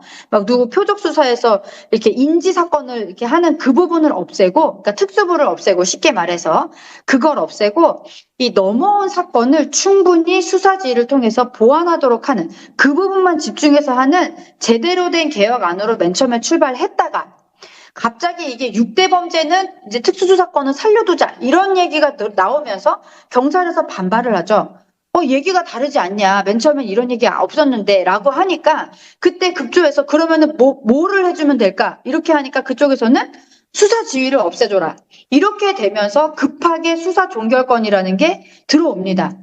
그런데 이러면서 이 구조가 굉장히 복잡해지고 책임자가 불분명해지는 문제가 발생하고 아까도 여러 번 얘기 나왔지만 핑퐁 서로 제 책임이야 이 책임이야 하고 떠넘기면서 사건이 왔다 갔다 하면서 증발돼 버리는 사건까지 발생하는 이런 최악의 상황이 돼버린 거죠. 그리고 지금은 특별사법경찰관에 대해서는 수사 지휘가 남아있긴 해요. 특별사법경찰관은 뭐 금감원이라던가 뭐 노동청에서 일하는 우리 근로감독관분들 그리고 보호관찰소 직원분들 철도청 소방청 옛날에 쓰는 표현입니다. 철도청 소방청에서 일하는 직원분들 그리고 시청 도청에서 근무하는 분들 산림청 이런데 그런 데서 일하는 분들이 뭔가를 단속을 하거나 이런 걸 이제 수사를 해서 처벌해야 되는 상황이 발생할 때 현장에 가서 이렇게 그 일을 하시는 분들인데 이분들은 당연히 수사라던가 이런 형사소송법에 대해서 충분한 이해를 가지고 있지 못하기 때문에 그 일로 뽑힌 게 아니잖아요. 그냥 그 일을 하게 된 거지. 그래서 이분들에 대해서는 수사 지휘가 일단은 검경수사권 조정 이후에도 남아있긴 합니다. 그리고 보완 수사 요구, 그리고 직접 보완이 일단 현재로서 가능은 해요. 그리고 시정조치 요구, 재수사 요청 이런 게 있어요. 근데 이게 실효성이 없고 매우 복잡합니다. 왜냐하면 시정조치 요구는 이제 법령 위반이라던가 인권 침해라던가 수사권 남용일 때에만 할 수 있는데 그것도 이제 이거 시정조치 하세요라고 검찰에서 경찰에 보내면 그걸 이행하고 우리 이렇게 했어요 하고 통보를 해요. 근데 봤을 때 이게 이행이 제대로 안 돼 있으면 이게 특별히 할 수 있는 게 없는 거죠. 그제서야 이제 그 직접 수사를 할 수 있는 그 정도밖에 안 되는데 이게 2023년 기준으로 117건밖에 없어요. 예. 그래서 거의 실효성이 없고요. 재수사 요청이 남아있긴 한데 이거는 제가 조금 이따가도 설명드리겠지만 이거는 그 불송치 기록 보고 이게 위법하거나 부당하다고 보면은 1회에 한해서 요청할 수 있는 사실 굉장히 형해화된 제도입니다. 다음 장을 보시면 앞으로는 민주당의 검찰개혁 법안이 통과될 경우에는 더 심각해집니다. 왜? 특별사법경찰관에 대한 수사 지휘가 폐지돼요. 그러니까 이 자동 프로세스 안에서 작동하는 수사 통제라는 게 없어지는 구조가 되기 때문에 보완 수사는 물론 그러니까 검찰의 보완 수사는 없앤다고 하고 보완 수사 요구도 남을지 안 남을지 미지수예요. 네, 지금 어디서는 남는다, 어디서는 안 남는다 하지만 지금 나와 있는 법안들을 이제 읽어본 결론은 보완 수사 요구도 폐지한다라는 것으로 이해됩니다. 그리고 시정조치 요구라 재수사 요청은 남을 것으로 보이지만 아까 말씀드린 대로 실효성이 없는 게 작년, 그러니까 2024년 기준으로 이 불송치한 사건 있잖아요. 경찰에서 우리는 봤을 때 혐의 없으니까 송치 안 하고 우리가 종결할게. 그게 한 54만 건 넘어요. 54만 건 넘는데 그중에 재수사 요청이 10,000건 정도밖에 안 돼요. 그러니까 2.6% 그 정도밖에 안 돼요. 그 중에서 실제로 송치 요구를 이제 재수사 요청을 했고 그 이후에 재수사가 제대로 안 돼서 송치 요구를 하게 돼 있고 일단 되게 복잡하죠. 들어만 봐도. 근데 송치 요구를 한 게 여러분 몇 건인지 아십니까? 164건밖에 안 돼요. 그러니까 이게 160만 건이 우리나라에 그 범죄가 매년 발생하는데 그중에 뭐 100건 정도 작동하는 제도가 그게 제도입니까? 아니에요. 그거는 실제로 실효성 있는 제도라고 말할 수 없어요. 그리고 검사가 의심을 품고 재수사를 이제 요청하면은 이게 3개월 이내에 재수사가 맞춰져야 되는데 그러기가 어려워요. 그러니까 실제로 작동되지 않고요. 그러면 정말 유의미한 프로세스는 뭐밖에 없냐면 이의 신청밖에 없어요. 예, 기존에 정권 송치될 때는 이런 개념이 없었죠. 다 이의 신청 안 해도 자동으로 다 검찰에 넘어갔으니까. 근데 이 이의 신청이 더 문제예요. 예, 다음 장에서 제가 설명을 드릴게요. 이의 신청은요, 왜 실패한 제도냐? 무료로 제공되던 대국민 법률 서비스가 굉장히 비싸고 오래 걸리는 복잡한 절차로 바뀌었기 때문이에요. 지금 변호사들이 옛날에는 당연히 모든 사건이 송치됐기 때문에 이런 게 없었어요. 송치 성공보수 이런 말. 이게 최근에 생긴 말이에요. 송치를 하면은 이게 성공을 했기 때문에 성공보수를 따로 받는다. 납득이 안 되죠. 일반 국민들 입장에서는. 이의 신청서는 별도로 또 선임료를 받습니다. 그리고 이게 굉장히 이해하기 어려운 제도예요. 왜냐하면 이의 신청이라는 말이 되게 일반적인 용어잖아요. 그래서 그냥 이의 신청해야 돼요. 그러면 어디다가 해요? 뭐 무슨 종이에다가 해요? 그러니까 어떻게 돼요? 이거를 이해하는 게 굉장히 어렵고 특히 제가 지원하는 분들 장애가 있고 나이가 어리거나 너무 많으신 분이 이제 아니면 교육을 제대로 받지 못하시고 이런 분들은 애초에 이해가 안 되고요. 그리고 이게 비용을 들여서 별도의 시간을 들여서 해야 되는 거기 때문에 내가 경찰의 결론이 납득이 안 돼도 그냥 포기하는 거예요. 예. 이 수사 종결은 그래서 앞으로는 이 수사 종결된 사건을 변호사와 같은 법률 전문가를 자기가 돈을 내서 이렇게 뭐 선임을 해가지고 도움을 받지 않으면 경찰이 한 이 법률 판단, 그러니까 이 수사 종결은 법률 판단이거든요. 이 법률 판단을 뒤집는 게 거의 불가능한 이런 구조가 이미 생겼습니다. 다음 장을 보시면요. 이의 신청을 왜 제가 포기한다고 하냐면 한번 보세요. 지금 경찰에서 전체 작년 기준 이제 140만 건 정도를 결정을 내렸는데 그중에 불송치가 한 40% 가까이 돼요. 그중에 이의 신청이 10%밖에 안 됩니다. 많이 잡아도 10%도 안 잡혀요. 그러니까 나머지 90%는 다 그냥 이의 신청을 포기한다라고 보시면 되고요. 다음 장 보시면 왜 이 제도가 실패한 제도냐? 더 말씀드리면 이거는 법 앞의 평등을 훼손하는 제도예요. 왜? 전체 우리나라가 2023년 기준 160만 건 정도 잡힌다고 했잖아요. 그중에 고소고발로 들어오는 사건이 현 전체의 22%, 23%밖에 안 됩니다. 그러면은 나머지 77%, 78%는 다른 수사의 단서로 시작돼요. 다 자세히 볼게요. 다음 장으로. 보시면 요거 이제 처음 보시는 분들도 계실 텐데 수사의 단서가 되게 많아요. 현행범으로 체포하는 것도 있고요. 자수하는 것도 있고요. 그리고 이제 제일 많이 차지하는 게 신고입니다. 그러니까 신고는 112로 전화를 했는데 내가 별도로 고소장이나 고발장은 안 쓴 거예요. 그러니까 굉장히 이게 많아요. 근데 여기는 여러분 이거 표를 잘 보시면 피해자가 신고하는 거는 있긴 있는데요. 그게 한 34% 정도밖에 안 되고 다른 사람이 신고해 주는 것도 있어요. 예를 들어 옆집에서 이상한 소리 나요. 뭐 그런 거 있잖아요. 길에서 누가 막고 있어요. 그런 것들이 다 타인에 의한 신고고 제가 대리하는 분들, 장애가 있거나 이런 분들은 다 이 타인 신고로 들어오는 게 되게 많아요. 아니면 고발이나. 근데 이런 부분에 대한 수사 통제는 아예 없어지는 거죠. 그리고 이제 진정이나 뭐 불신 검문, 변사체 검시 이런 것들이 있거든요. 근데 여러분 이제 깨알 같은 내용이지만 앞으로 바뀌는 내용은 변사체 검시는 지금 현재는 검사가 들여다보게 하고 있는데 그 박종철 사건 이런 거 이제 보시면 아시겠지만 앞으로는 검사가 못 들여다봅니다. 그냥 경찰이 보는 걸로 정리가 되어 있고요. 지금 법에. 그리고 이제 뭐 불신 검문 단속 이런 거는 경찰이 맨 처음에 들어가서 하는 거다 보니까 이거를 경찰에서 종결하면은 무슨 사건이 있었는지조차를 알 수가 없어요. 암장을 해도 이제 아예 들여다볼 수가 없는 구조가 되는 거죠. 그래서 이렇게 다양한 수사의 단서가 있는데 이걸 이의 신청으로 푼다? 지금 보시는 것 중에 이의 신청 못하는 사건이 더 많아요. 고소 고발로 되는 사건, 피해자가 신고하는 사건은 그 중에 일부라고요. 그거보다 훨씬 많은 사건이 이의 신청의 범위 자체에 들어오질 않습니다. 다음 장 보실게요. 앞으로는 더 악화됩니다. 제가 이 내용을 다 읽지 않을게요. 이거는 지금 민주당에서 낸 그 국수위법의 이의 신청에 대한 내용인데요. 제가 법률가고 이거를 15년째 하고 있는데 아무리 읽어도 이해가 안 가요. 난독증인가? 제가 이렇게 생각했는데 난독증이 아니고 다른 변호사한테 읽어보라 그래도 이해가 안 가요. 도저히 이게 그러니까 뺑뺑이를 돌리겠다는 얘기인데 이의 신청을 여기 했다가 마음에 안 들면 다른 데 했다가 근데 이게 어디에서 끊어질지가 이해가 안 가고 이의 신청을 했을 때 이 사건이 어디로 튕길지가 이해가 안 가요. 그래서 이거를 자세히 설명하는 건 시간 낭비이기 때문에 제가 하진 않는데 이게 앞으로 왜 더 악화되냐 하면은 그 이제 뭐 기각 결정 같은 게 만약에 생길 경우에 이거에 대해서 행정소송이 가능하냐. 그러면 이렇게 국가인권위원회는 지금 결정에 대해서 행정심판이나 소송을 하거든요.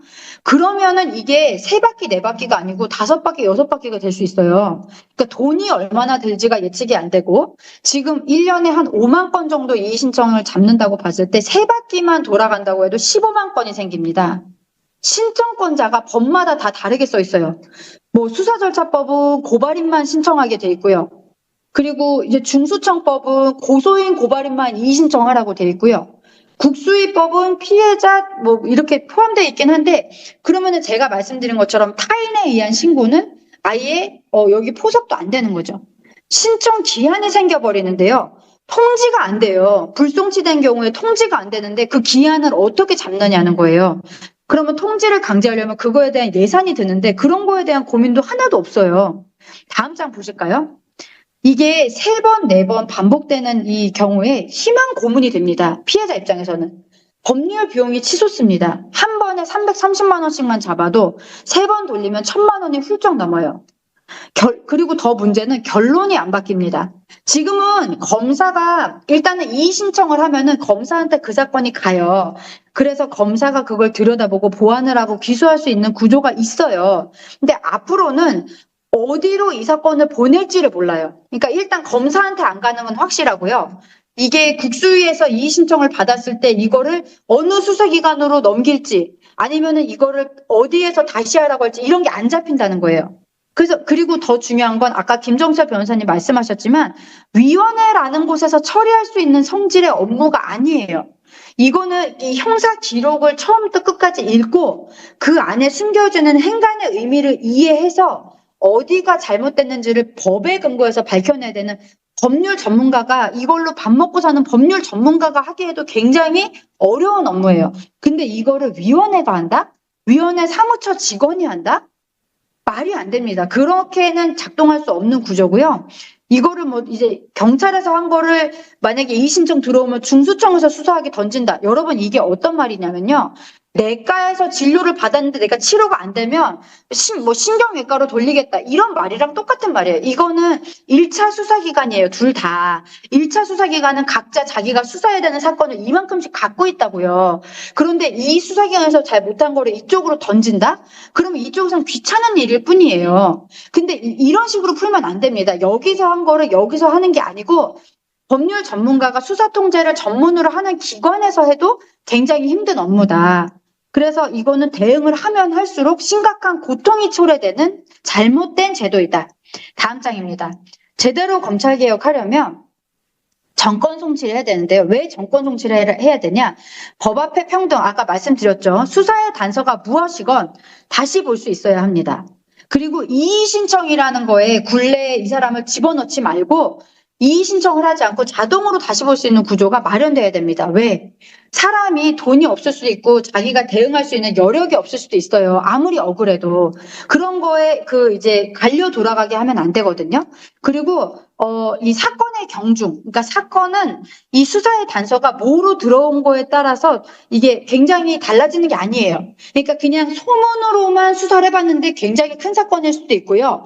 막 고소장 막 20장짜리 고소장 들어왔는데 막상 까보니까 별거 아닌 사건도 있어요. 그래서 이 이의신청이라는 구조는 이 고소 고발에만 중심으로 다툴 수 있게 마련해 놨기 때문에 뭐 소문이나 보도나 이런 거를 통해서 고발이나 이런 거를 통해서 할 수 있는 거에서는 당연히 공백이 발생할 수밖에 없다. 다음 장입니다.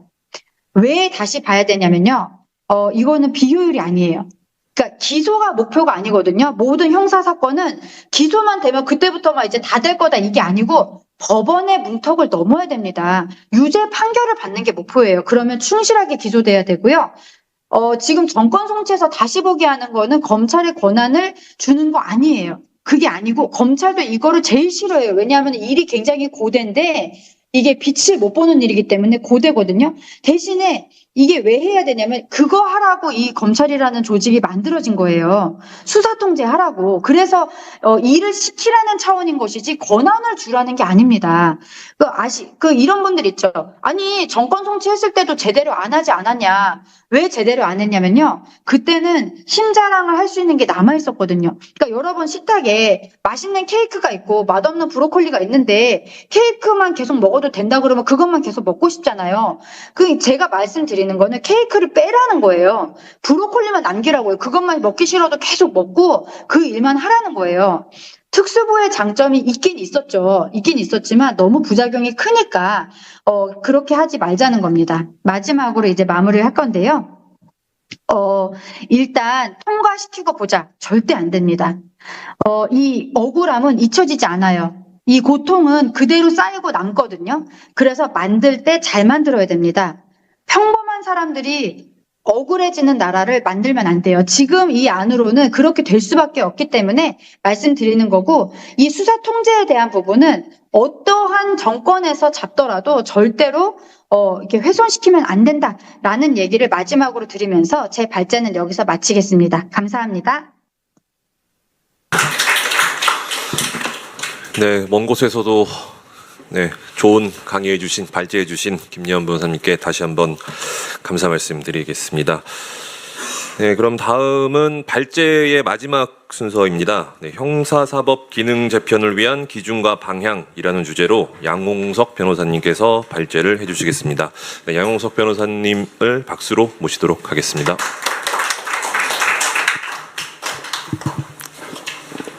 네, 양홍석 변호사입니다. 김예원 변호사님이 발제를 상당히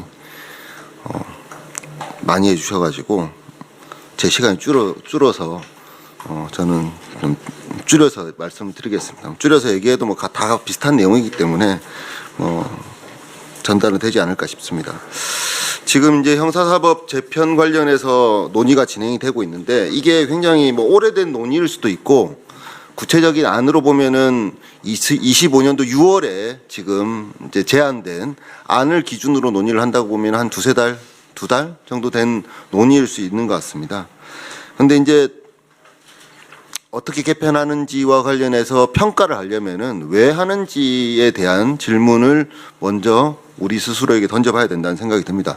검찰개혁 다 필요하다고 얘기는 하지만 왜 해야 되는지에 대한 이야기들은 다 각자 생각하는 거에 따라서 경험에 따라서 다르지 않나라는 생각이 드는데요. 지금 그래서 이제 그 민주당 그다음에 조국혁신당 의원님들의 그 개정안 발의 이유 부분을 좀 보면은 수사하고 기소를 검찰이 동시에 한다. 동시에 이제 수사권 기소권을 동시에 보유하고 있다. 이게 이제 뭐 문제가 있고 그것을 이제 오남용했다. 뭐 이런 지적들을 하고 있습니다. 뭐 올바른 지적이라고 생각을 하고요. 그런 면이 있었죠. 그리고 또 부수해가지고 뭐 외부의 견제를 받지 않는다거나 아니면은 뭐 이제 검찰 출신 정관 변호사들의 부패가 뭐 문제가 됐다 뭐 이런 지적들도 있습니다. 근데 뭐 다 뭐 틀린 얘기는 아니라고 생각을 하고 다 필요한 지적이라고 생각을 합니다. 그런데 어쨌든 검찰개혁이 왜 필요한지에 대해서는 일단은 수사와 기소가 결합돼 있다. 그러면 수사와 기소를 분리해야 된다라는 지금 그래서 그런 얘기들이 나오는데 수사하고 기소를 그럼 분리하는 게 가능하냐? 이제 그 논의를 좀 해야 되는데 굉장히 복잡하다는 생각이 듭니다. 이론적으로 어려운 문제고 쉽게 결론 내릴 수 없다라고 생각을 합니다. 지금 이제 그냥 검찰은 무조건 수사를 못하게 해야 된다. 검사는 무조건 수사를 하면 안 된다. 수사하면은 얘들은 어쨌든 문제가 생긴다라고 주장을 하시는 분들의 말씀을 들어보면은 그럼 그 수사를 안 함으로 인해서 발생하는 부작용, 폐해는 그럼 어떡할 거냐. 수사를 못하게 하는 건 간단하죠. 수사권 뺏어버리면 되니까. 그럼 수사권을 가짐으로 인해서 갖고 있는 우리 국가의 순기능들은 없어지게 되는 것이고 수사권이 없어짐으로 인해서 새롭게 생기는 부작용이 있을 수 있는데 그거는 어떻게 해결해야 될지를 말씀을 못하죠. 그 말씀을 못하기 때문에 법안이 안 나오고 있는 겁니다. 민주당에서. 그 뭔가 부작용이나 그 어떤 폐해가 있으면은 그거를 해결할 수 있는 방안 내지는 해결하려고 할 수 있는 어떤 시도조차 하지 못하는 상황에서 개혁안이 나올 수가 없는 거거든요. 그래서 지금 이제 수사와 기소를 동시에 수사권하고 기소권을 동시에 한 기관이 가지고 있는 것에 따른 문제점 당연히 있을 수 있는데 그것을 해결하는 방법이 수사권을 아예 박탈시키는 방법이 되는 거여야 된다. 그래야 된다라는 것이 민주당의 일부 의원들이 아닌데 그게 가능하면 그렇게 하면 되죠. 근데 그건 가능할 수 있죠. 그런데 너무 큰 부작용이 따르면은 그건 해서는 안 되는 것이죠. 이런 측면에서 좀 접근을 해볼 필요가 있다. 그래서 저는 형사사법 절차는 어떤 공권력 행사보다 제도적 완결성이나 안정성이 필요합니다. 이게 문재인 정부 때 검경수사권 조정해가지고 현장에서 뭐 잘된 부분도 있다고 평가하시는 분들도 있습니다만은 제가 생각할 때는 잘 안 되는 부분들이 훨씬 더 많거든요. 그다음에 잘 안 되는 부분들이 굉장히 치명적이거나 그 힘없는 사람들 내지는 일반적인 어떤 장사미사들의 어떤 문제를 갖다가 자꾸 야기시키거나 아니면 해결해주지 못하는 방향으로 이게 작동된다라고 하면은 그거는 가벼운 문제로 처리할 문제는 아니라는 생각이 듭니다. 그래서 그 문제 관련해서 지금 평가가 좀 필요한데 21년 이후에 이제 무슨 문제가 발생하고 있는지, 왜 잘 안 되고 있는지, 왜 수사는 지연되고 있는지, 왜 수사 품질은 나빠지고 있는지, 왜 검경 간에는 핑퐁을 하는지, 왜 공무원들은 자꾸 일을 안 하고 이렇게 난리를 뿌리고 있는지에 대한 평가가 제대로 안 되고 있죠. 그 평가를 하기에 좀 짧은 기간일 수도 있습니다. 그런데 어쨌든 국민들은 피해를 보고 있거든요. 제 생각에는 아마 러시안 룰렛이 6발 그 단창에다가 한 발 끼워가지고 돌려가지고 쏘는 거지 않습니까? 그러니까 한 16%, 17% 정도 비율로 이제 죽게 되는데 그거보다도 훨씬 더 높은 비율로 경찰 수사 내지는 검찰 수사와 관련해서 현재 국민들이 느끼는 어떤 불편함이나 불만은 크지 않을까라는 생각이 듭니다. 그러니까 경찰도 잘한 것만 얘기하지 말고 못한 거를 갖다가 드러내고 못한 거를 갖다 줄여나갈 수 있는 방안을 얘기해야지. 그런 조직을 믿고 그런 공무원들을 믿고 개혁을 하는 거지. 이 양반들은 맨날 잘한 것만 얘기를 하고 검찰도 그렇죠. 마찬가지입니다. 이 검찰, 경찰, 이 공무원 조직이 이런 식으로 협력이 안 되고 그다음에 자신들의 잘못에 대해서 합당한 평가나 그것을 갖다가 줄이기 위한 최소한의 대책도 만들어내진 못하는 이런 토양에서 무슨 개혁을 할 것이냐. 이런 토양에서 개혁을 하려면은 좀 더 디테일해야 된다라는 생각이 드는데 민주당 의원님들이 낸 안은 검찰이나 경찰이나 그 비슷하지 않나라는 생각이 들어서 조금 아쉽다라는 생각이 듭니다. 이제 검경 수사권 조정 관련해서 문제에 대해서 해결책이 만들어지지 않은 상태에서 수사 기소 분리를 한다라고 해서 검찰의 수사권을 완전 박탈할 경우에 생기는 문제점 관련해서는 제가 29페이지 이후에 이제 후속 대책이 있냐 부분 관련해서 4가지 정도 카테고리로 좀 지적을 했는데요. 송치 사건을 검토하고 그다음에 공소유지를 하는 과정에서 보안 수사가 필요할 수 있습니다. 그리고 또 추가 수사가 필요한 경우도 있어요. 그냥 보안 수사하고 추가 수사를 뭐 이렇게 구별하는 것 자체가 좀 어려울 수도 있는데 어쨌든 뭔가 수사가 더 필요한 경우가 있을 수 있습니다. 그런 경우에 경찰에 대해서 보안 수사 요구를 하도록 하자. 직접 수사를 못 하도록 하고 요구를 하는 제도 만들 수 있습니다. 그런데 요구를 했는데도 요구대로 안 해주면은 경찰이 그걸 갖다 의도적으로 안 하는 게 아니라 뭐 상황에 따라서 못 할 수도 있는 거고 뭐 시간이 없어서 못 할 수도 있는 거고 뭐 어떤 상황이 있든지 간에 요구대로 안 되는 경우 그럼 어떻게 할 거냐? 그냥 그대로 그러면 처리할 거냐? 처리할 수 있냐? 이거에 대해서 좀 대책이 좀 필요하지 않나라는 생각이 듭니다.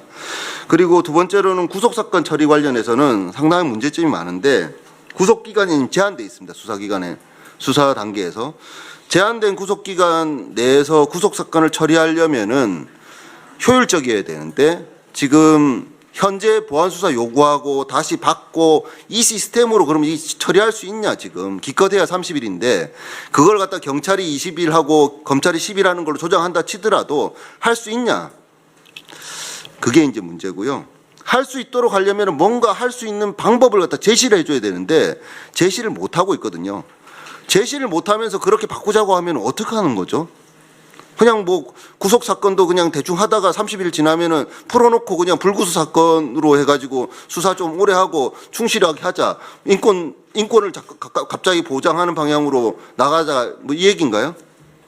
대책이 좀 필요하다라는 말씀이고 특사경에 대한 수사에 대해서는 지금 현재 지휘 감독을 검사가 하도록 하고 있습니다. 이거를 갖다가 뭐 조국 그 민정수석이 주도했던 검경 수사권 조정에서 손을 못 댄 이유는 답이 없거든요. 답이. 특사경 수사에 대해서 어떻게 할 거냐는 거죠. 지금 뭐 이걸 갖다가 국수위에서 지휘 감독하는 업무를 갖다 국수위에서 한다? 그거 검사들이 하는 거거든요. 검사가 하는 업무를 국수위로 옮기면은 국수위가 검사가 되는 거 아닌가요? 황당한 얘기죠. 그러니까 이거를 지금 어떻게 할 것인지에 대해서 자꾸 이제 검사가 수사를 못 하도록 하는 것만 관점을 이제 그런 거에만 포커스를 두면은 그거는 쉬운 문제라니까요. 그거를 갖다 못하게 하면은 생기는 문제, 지금 현재 작동하고 있는 국가 기능을 어떻게 처리할 것인지에 대한 대안이 필요한데 대안이 나올 수가 없어요. 왜냐? 대안이 나올 수 있었던 아이디어가 있었으면 진작에 나왔겠죠. 못 내거든요. 그 뭐 지난 70년 동안 바꾸려고 하는 아이디어 많은 아이디어가 있을 수 있죠. 근데 아이디어가 안 나오거든요. 왜냐? 방법이 없어요. 현재로서는. 미국 경찰을 수입하고 미국 제도를 수입하거나 아니면은 영국 경찰 수입하거나 영국 제도를 수입하거나 아니면 아예 독일식으로 바꾸던가 독일 경찰 수입해서 하지 않는 이상은 안 됩니다. 우리나라 제도, 우리나라 공무원들 가지고 운영을 해봤을 때 현재 특사경 수사지휘에 대한 수사지휘 감독에 대한 대안을 만들기가 매우 어렵다. 그리고 현재 민주당의 방안에서도 대안이 없다. 조국혁신당도 마찬가지고요. 그래서 조국혁신당은 그래도 양심적으로 그래서 특사경에 대한 수사 지휘 감독은 현행 체제를 유지하는 걸로 법안을 제안해 주셨잖아요. 대안이 없거든요. 방법이 없습니다. 네 번째, 현재 불송치 결정에 따른 이제 기록 송부를 해가지고 검사가 90일 동안 봐가지고 그걸 봐가지고 재수사 요청을 한다거나 뭔가 문제점을 갖다 발견해서 해결할 수 있을 것이다라는 발상. 참 공무원스러운 발상이에요, 이게. 죄가 안 되는 증거만 다 모아가지고 기록을 만들어서 검사한테 그걸 갖다가 기록만 보냈는데 검사가 그 기록만 보고 막 서류만 보는데 죄가 안 된다는 얘기만 있어요. 그 죄가 안 된다는 기록을 만든 사람도 경찰이거든요. 해경이에요. 1차 수사기관들의 그 공무원들도 나름 전문가입니다. 밥 먹고 그것만 하는 사람들이에요. 그것만 하는 사람들이 안 되는 것만 모아가지고 기록을 만들어서 보냈는데 그걸 갖다 검사들이 본다고 해서 갑자기 뭔가 발견될 수 있다? 그건 이제 그런 경우도 있죠. 발견되는 경우도 있습니다. 근데 아까 김여원 변호사 말씀하셨다시피 몇 건 안 되고 대체로 발견하기가 쉽지가 않고 발견하려면 뭔가 보안에서 찾아봐야 돼요. 그게 바로 수사거든요. 근데 수사를 못하게 하고 기록만 봐야 된다? 그걸로 해결이 안 되거든요. 그걸로 해결이 된다는 주장을 하시는 분들은 굉장히 나이브하신 분들이에요. 그게 뭐 제도가 자기 상상에 따라서 뇌피셜에 따라서 움직이는 게 아니거든요. 그러니까 그거는 이제 본인의 어떤 상상의 세계에서 하시고 현실 세계에서는 작동 안 되는 제도를 가지고 이게 마치 구제 제도인 양 이것이 마치 통제 제도인 양 이야기하는 것 자체가 정직하지 못하다라는 생각이 듭니다. 그리고 검사들도 사실은 불송치 사건에 대해서 기록 송부가 와요. 90일 동안 보고 자기가 재수할지 말지를 결정해가지고 재수사 요청하면 되죠. 열심히 해줄 거라고 저도 기대를 했습니다. 일정 정도. 근데 안 보죠. 왜냐하면 자기 사건이 아니니까. 그리고 해도 표시가 안 나거든요. 재수사 요청해도 뭐 이게 다시 또 어떻게 될지 모르고 그다음에 재수사 요청한 사건을 자기가 그 청에서 근무할 때 다시 받아볼 수 있을지 그다음에 자기한테 오는 시스템도 아니고 재수사 요청만 하면 끝나버리는데 이게 뭐냐 도대체 내 사건도 아니고 그러니까 안 하죠. 뭔가 표가 나야지 하죠. 자기 사건이어야지 뭐 자기가 책임을 지든지 아니면 공지사를 듣든지 뭐 이렇게 하는데 그게 안 되니까 시스템적으로 그것이 안 되도록 지금 만들어 놓고 이것이 마치 통제제도인 양 하고 있기 때문에 지금 검사의 수사권을 아예 박탈하게 되면은 이 부분에 대한 논의도 조금 다시 필요하다라는 생각이 듭니다. 사실 그래서 애초에 문재인 정부 때 검경 수사권 조정할 때 다양한 방안들이 논의가 됐지만 사실 이제 정권 송치 제도는 유지해야 된다라는 것들이 사실 실무계나 학계의 일반적인 견해가 아니었나라는 생각이 드는데 그것이 갑자기 경찰의 불송치 결정에 대해서는 수사종결권을 주는 형태로 이제 바뀌었고 그로 인해서 생기는 부작용이 상당히 예상됐음에도 불구하고 그거에 대한 뭐 이렇게 대책을 만들지 않은 상태에서 지금 시행을 하다 보니까 문제가 있죠. 그래서 제 생각에는 정권 송치로 다시 돌아가야 된다. 이거 말고 사실 방법이 없고 이거 하면 사실은 간단하거든요. 상당 부분 문제가 해결될 수 있습니다. 그리고 검사는 수사 개시 못하도록 하면 되죠. 그러니까 이게 수사 개시를 못하도록 하는 범위 내에 예를 들어서 추가 수사해가지고 별건 인지해야 되는 것도 포함시킬 거냐 말 거냐 이건 기술적인 문제고요. 어쨌든 수사 개시 못하도록 하면 되고 그다음 송치 후에 검사가 보충 수사하는 거 그러니까 소위 말하는 보완 수사하도록 하는 거 이거 어떻게 할 거냐 추가 수사하도록 하는 거 어떻게 할 거냐 이런 것들을 결정하면 됩니다. 저는 근데 사실은 하도록 하는 거 필요하다고 생각합니다. 왜냐하면은 경찰이 묻은 거를 갖다가 경찰한테 다시 파서 너희들이 잘못한 걸 갖다가 스스로 인정하고 인지해가지고 다시 송치해라? 잘 할까요? 안 하죠. 안 된다고요, 그게. 그걸 안 되는 걸 알기 때문에 이런 제도를 만들어서 운영을 했는데 그걸 갖다 이렇게 다 망쳐놔 버리니까 될 일도 안 되는 거죠. 그러니까 그런 경우에는 검사가 추가 인지하도록 하고 추가 수사하도록 하는 것을 예외적으로는 허용해 줘야 되는 거 아닌가라는 생각이 들고 특사경에 대한 지위 문제는 현행을 일단 유지하는 것이 맞다. 왜냐하면 대안을 만들 수가 없거든요. 현실적으로 작동 가능한 대안 엄청나게 돈을 많이 들여가지고 특사경 조직들에게 검사 수준의 어떤 전문가들, 법률 전문가들을 대거 채용할 수 있도록 해주면 되죠. 굉장히 비효율적이죠. 돈 많이 듭니다. 굳이 그걸 위해서 그렇게 해야 되나라는 생각이 들죠. 그러니까 검사들 이용해가지고 싸게 이용하는 거죠. 싸게 운용을 했던 겁니다. 근데 이거 현실적으로 대안이 없어요. 대안이 없는 건 일단 그대로 두고 바꿀 수 있는 부분들만 바꾸더라도 사실은 검찰의 어떤 그 수사권 오남용, 그 다음에 뭐 예를 들어 기소 여부 판단에 있어서 오남용했던 것들에 대해서는 상당 부분 문제가 해결될 수 있다라고 생각을 하고 다 해결할 수는 없겠죠. 검찰을 아예 없애면은 검찰로 인한 문제는 다 해결될 수 있죠. 한꺼번에. 근데 그거보다는 못하지만 상당 부분 문제를 해결할 수 있고 그걸로 해결 안 되는 문제는 사실은 검찰의 문제는 검사들의 행태에 대해서 아무런 통제 장치가 없었다는 것이 오히려 문제의 발단이 될 수 있다는 생각이 듭니다. 그래서 저는 오히려 수사에 대해서 공소유지, 공소제기, 뭐 불기소 판단에 대해서 책임지도록 하는 것, 책임을 묻도록 하는 장치를 갖다가 만드는 것이 오히려 더 타당하지 않나라는 생각이 들고 그걸 다 해보고 안 되면은 이도저도 안 된다. 도대체 이 검찰이란 조직은 어떤 통제 장치로도 개선이 안 되는 조직이다. 그런 때 이제 이걸 없애야 되는 거지. 갑자기 뭐 이걸 갖다가 일부 좀 잘못하는 부분이 있다고 해서 전체 다 없애라. 그러면은 우리 해경 없앤 다음에 어떻게 됐습니까? 다시 해경 부활됐잖아요. 그러면은 이런 식으로 검찰을 없애면은 다시 부활하게 된다니까요. 이건 마치 검찰 부활론을 갖다 다시 이렇게 잉태하기 위한 싹을 뿌려놓는 것 같고, 그래서 다시 검찰이 부활하면 다시 검찰 개혁을 해야 된다라고 해서 마치 검찰 개혁을 한 30년짜리 비즈니스 모델로 갖고 가려고 하는 거 아닌가라는 생각이 들어서 대단히 부적절하다. 검찰은 개혁될 수 없는 존재예요. 그러면 이거는. 그래서 여러 방안들이 있을 수 있고 한데 이런 다양한 문제점들에 대해서 대안을 만들어가는 구체적인 논의가 좀 필요하다라는 생각이 듭니다. 네, 이상입니다. 양홍석 변호사님 감사합니다.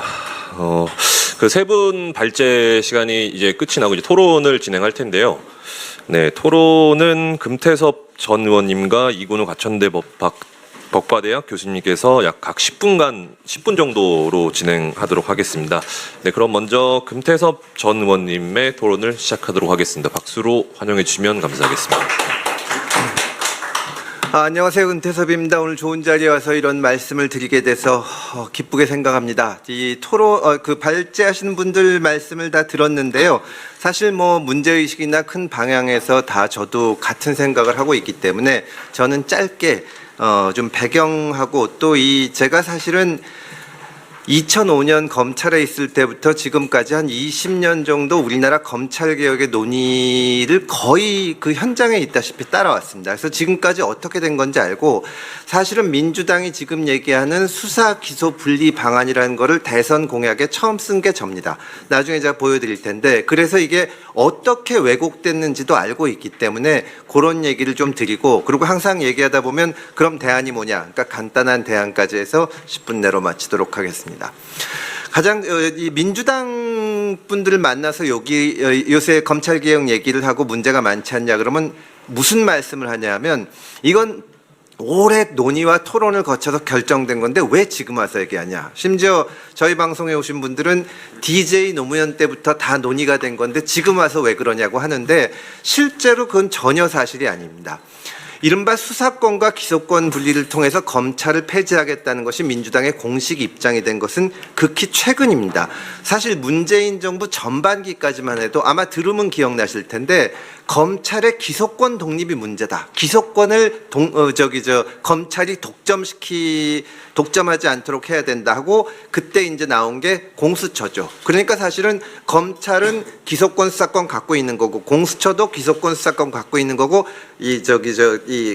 기소권을 나누겠다는 것이 민주당의 원래 입장이었는데요. 다만 이제 그때 제가 얘기한 거는, 그럼 전 세계에서 검찰이 기소권 독점을 하지 않은 나라가 어디 있냐. 한 기관이라도 대봐라. 검찰 말고. 그러니까 그때도 잘못된 겁니다. 그리고 검찰의 수사권에 대해서는 오히려 제가 수사기소 분리 얘기를 하게 된 게, 문재인 정부 전반기는 조국 당시 민정수석이 권력기관 개혁 방안을 공식 발표를 하면서 특수수사는 현재 잘하고 있는 검찰에 맡긴다는 것이 입장이었습니다. 그런데 이제 잘 아시는 것처럼 조국 사태가 거치면서 급변침을 하게 된 거죠. 그래서 지금 심지어 민주당 현역 의원이신 정성호 법무부 장관마저도 민주당 검찰 방안에 토론이 없다 그러는데, 그것이 그래서 그런 겁니다. 그리고 이거는 이제 사실은 그래서 이제 쭉 진행된 것을 보면, 오늘 지금 발표하신 분들이 다들 말씀하셨지만 공수처 설치, 또 수사주의권 폐지, 검수완박, 또 죄명으로 검찰 수사 범위를 제한하는 정말 역사의 전무후무한 기괴한 방식을 해왔는데, 이걸로 인해서 우리 형사 절차가 어떻게 됐는지 여기에 대한 평가 자체가 없는 겁니다. 평가 자체가 없어서 아까 말씀하셨듯이 내란 사건 같은 사건이 생겨도 어디가 수사할지 혼동을 겪고, 그리고 일반 형사 사건에서 피해를 입은 분들은 정말 눈물을 흘리는 그런 일들이 반복이 됩니다. 저도 요새 보면은 가끔 전세 사기 당한 분들, 최근에는 제 집사람이 하는 업체에서, 제 아내가 하는 업체에서 5,300만 원 전세 보증금 사기를 당한 직원이 있어가지고 상담을 하는데, 제가 그 얘기를 했습니다. 예전이랑 달라서 이거 지금 형사고소하면 1년 만에 끝나면 굉장히 빠른 거다. 1년, 2년 걸린다. 이게 옛날엔 그거보단 훨씬 짧았거든요. 여기에 대한 평가가 없이 토론을 무지 많이 해서 지금은 더 할 필요가 없다는 것은 정말 가짜 뉴스라는 말씀을 드립니다. 그 원론적인 얘기를 하나 하겠습니다. 왜 검찰이 생겼고 경찰이 생겼냐. 이게 제가 이 그림이 바로 2018 18년도인가 17년도에 민주당 의원총회 자리에서 공수처를 하지 말고 수사기소를 분리해야 된다고 하면서 보여줬던 그림입니다. 원래 피의자가 있습니다. 피의자가 있고 그 다음에 경찰이 있죠. 근데 피의자와 경찰은 직접 붙어서 상대하기 때문에 수사를 하는 사람들은 좋은 의미에선 열정, 나쁜 의미에선 권한남용의 우려가 있습니다. 그래서 검찰을 만들어서 검찰은 한 발짝 떨어져서 직접 수사에 나선 직접 수사를 하는 경찰을 통제하게 만든 게 저게 검찰의 존재 이유고 저렇게 되는 것이 정상입니다. 그런데 대한민국 검찰은 어떻게 돼 있냐면 수사주의를 하면서 자기가 직접 수사도 합니다. 사실은 이 부분에서 변호사님들도 그 개념을 잘 생각을 못 하시는데 저기의 검찰은 검찰이 아니라 경찰입니다. 사실은. 그러니까 우리가 기소권을 가진 검찰의 수사권을 박탈한다는 개념은 많이 하지만 저것은 어떻게 보면 수사를 하는 경찰이 기소권을 가지고 있는 모습이거든요. 그래서 직접 수사를 없애는 방안은 상당히 맞는데 여기서 중요한 거는 즉 아까 말씀드렸듯이 경찰이 직접 현장에서 피의자를 다루다 보니까 인권 침해 문제도 있고 권한남용 문제도 있으니까 검찰을 만들어서 통제하게 한다면 검찰이 특수부나 이런 거를 통해서 직접 수사하는 거를 통제받게 만들거나 못하게 해야지 지금 논의는 검찰의 수사권을 뺏는 것이 아니라 경찰에 대한 통제권을 없애는 방안으로 왔습니다. 그래서 계속 문제가 생기는 겁니다. 이게 제가 만든 건데요. 사실은 이 2018년 문재인 대통령이 당선되실 때의 공약입니다. 맨 앞에 부분에는 공수처 부분이 있고 그 다음에 수사권과 기소권을 분리해서 검찰과 경찰의 견제와 균형의 원리가 제대로 작동되도록 수사권 조정을 한다. 검찰은 원칙적으로 기소권과 함께 기소와 공소 유지를 위한 2차적 보충적 수사권을 보유한다. 이게 제가 쓴 겁니다. 그러니까 원래 수사권 조정이라는 것은 이 수사기소 분리라는 것은 검찰의 수사권을 없애겠다는 게 아니라 경찰처럼 직접 뛰어들어서 수사를 하는 것을 없애겠다는 거지. 수사권을 박탈하겠다거나 혹은 경찰에 대한 수사주의 통제권을 박탈하는 거하고는 아무 상관이 없는 겁니다. 오히려 그 전에 5년 전에 박근혜 대통령이 5년 전인가요? 박근혜 대통령이 당선될 때 한나라당의 공약을 보면 수사와 기소의 분리를 목표로 하되 우선은 경찰 수사의 독립성을 인정하는 수사권 분점을 통한 합리적 배분을 추진한다. 오히려 이쪽에 가까워지는 지금 이상한 일이 벌어지고 있는 겁니다. 그래서 이제 대안을 얘기를 해야 되는데 제가 짧게 해야 되니까 수사권과 기소권을 분리한다는 건 뭐냐면 경찰 수사지휘와 통제는 오히려 강화해야 되는 겁니다. 수사권과 기소권을 분리하는 이유는 하나의 권력기관이 수사권도 갖고 기소권도 갖고 통제도 받지 않으면서 마음대로 하는 거를 없애고 권한을 나눠서 너는 네 맘대로 나는 내 맘대로 하는 것이 아니라 한 기관 맘대로는 못하게 하는 거, 서로 견제하게 만들어야 되는 겁니다. 그렇기 때문에 이 검찰은 직접 수사를 못하게 하고 직접 수사를 하는 경찰은 검찰의 통제를 받게 하고 이래야만 한 기관이 마음대로 못하는 것인데 따라서 1차 수사권을 검찰에서 드러내서 경찰에 전담시킬 경우에는 검찰에 의한 수사지휘 통제는 더욱 강화해야 됩니다. 수사기소를 분리한다고 하면서 수사지휘권을 박탈하는 것은 그냥 검찰이 마음에 안 드니까 혼내주겠다는 거 외에 이론상 논리적으로 도저히 말이 안 되는 겁니다. 그래서 대안을 만들면 제가 이거 뭐 맨날 대안이 없다고 하는데 법안으로도 다 낸 건데 검찰의 직접 수사권을 폐지하는 겁니다. 사실은 근데 이거는 입법 사항이 아닙니다. 제가 문재인 정부 전반기에 공수처 만들 필요 없이 이것만 하면 되는데 그때는 민주당이 지금처럼 압도적인 다수 의석이 아닐 텐데 법 고칠 필요도 없다. 그냥 대통령령만 고치면 된다. 검찰의 특수부 조직을 없애면 된다. 바로 밑에서 설명드리겠습니다만은 검찰의 수사권이 아무리 법률적으로 인정이 돼 있어도 이 특수부라는 조직과 인력 예산이 없으면 못합니다. 그렇게 해야 되는 건데 그때 당시에 정권을 잡은 민주당 정부와 그 다음에 이제 조국 민정수석이 그 강력한 검찰을 이용하고 싶었기 때문에 이걸 안 받고 공수처를 하나 더 만든 겁니다. 수사권, 기소권 다 있는.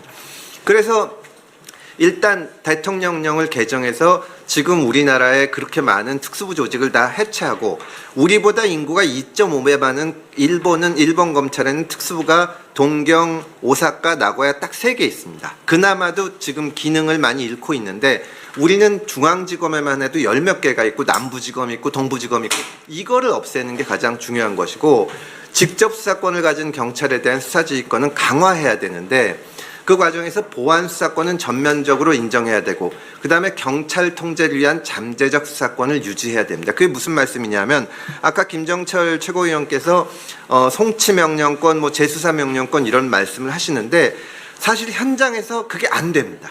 왜냐하면 재수사를 해오라고 했는데 검사가 이거에 수사해오세요 그러면 경찰 꼭 말을 안 들어서가 아니라 이게 의사소통이 명확치 않으니까 엉뚱한 다리를 긁어서 옵니다. 그럼 또 보내고 하다 보면 범죄 피해를 입은 사람은 1년 기다리는 겁니다. 그러다가 이제 처바가 듣고 그리고 경찰 입장에서도 좀 보완을 해오라 해서 보완해서 보냈는데 이게 말하자면은 다시 해오라 그러다면 처박아 놓게 되거든요. 그래서 사실은 수사 지휘를 제대로 하려면 수사권이 있어야 됩니다. 영국, 미국, 프랑스, 독일 이런 데 검사들이 우리처럼 검찰개혁의 문제가 이슈 자체가 안 되는데 그 나라들은 법률적으로는 모든 수사를 할 수 있습니다. 인지수사도 가능해요. 다만 인력이 없기 때문에 검사가 수사권도 없고 인력도 없고 특수부란 것도 없으니까 못하는 거지 현실적으로. 법률적으로는 가능합니다. 그래야 수사지휘가 되는 거고 왜냐하면 경찰 입장에서 내가 이거를 수사지휘 제대로 안 하고 법에 맞지 않은 수사를 안 하면 정말 이런 게 쌓이다 보면 검사가 직접 할 수 있다. 이 잠재력이 있어야만 수사지휘권이 되는 거지 법에 명령권을 써놓는다 그래서 지휘가 되지는 않습니다. 그래서 제가 결론적으로 대안이라는 것은 대통령령을 개정해서 특수부를 없애야지 수사권을 박탈하면 수사지휘권 자체가 제대로 안 된다는 말씀을 드리는 것이고요. 짚고 넘어가야 될 문제는 오늘 이제 이 국회에서 토론회니까 는 건데 김민석 총리가 총리로 이제 인준되시기 전에 제가 진행하는 시사 프로그램에 와서 아주 솔직하게 말씀하셨는데 검찰개혁 지금 민주당 하는 안대로 하실 거냐고 했더니 본인 입으로 하신 말씀이에요. 몇 년 전에는 공수처 청구론이 있었다. 공수처만 되면 정말 다 되는 줄 알았는데 아니지 않냐. 그러면서 정교하게 하겠다는 말씀을 하셨습니다. 공수처 다음에는 검수완박 청구론이 있었어요. 지금 민주당 민영배 의원님이 정성호 장관님에 대해서 비판을 하셨던데 사실은 위장 탈당을까지 하면서 검수완박을 했고 그다음에 검찰청 폐지를 하면 다 될 것처럼 청구론이 나오는데 국민은 실험 대상이 아니고 사실 왜 지금 만약에 이번에 검찰이라는 이름을 없애고 검찰청이라는 기관을 없애면 우리나라는 유엔에 가입되는 200몇 개 국가 중에서 매우 드물게 검찰이 없는 나라가 됩니다. 왜 그거를 우리가 해야 되는지 반드시 이거는 설명을 해야 되고 또 하나는 반드시 검찰개혁을 하려면 시뮬레이션을 미리 해야 됩니다.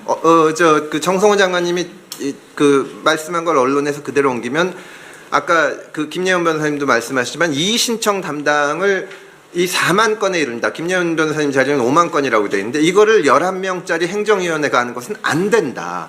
저는 민주당에 정말 얘기하고 싶은 게 옛날 공수처 때도 그랬지만 이런 질문에 대답을 하기 싫어서 뭉뚱그려서 하는 얘기가 오랜 세월 논의를 해왔다. DJ 노무현 때부터 했다. 정성호 장관에 대한 비판도 지금 딱 2가지입니다. 법무부에 가더니 법무부 입장 대변한다. 저도 검찰 출신이라고 그런 얘기를 많이 들었는데 또 하나는 뭐냐면 시기적으로 안 맞다. 왜 이제 와서 얘기하냐. 이제 와서 얘기한 거니까 민주당의 방안이 이제 나온 겁니다. 현재까지의 개혁이 고장난 상태, 공수처에 대한 것, 수사지휘권 폐지 같은 것을 먼저 평가를 하고 가야 된다는 말씀을 드리고 싶고요.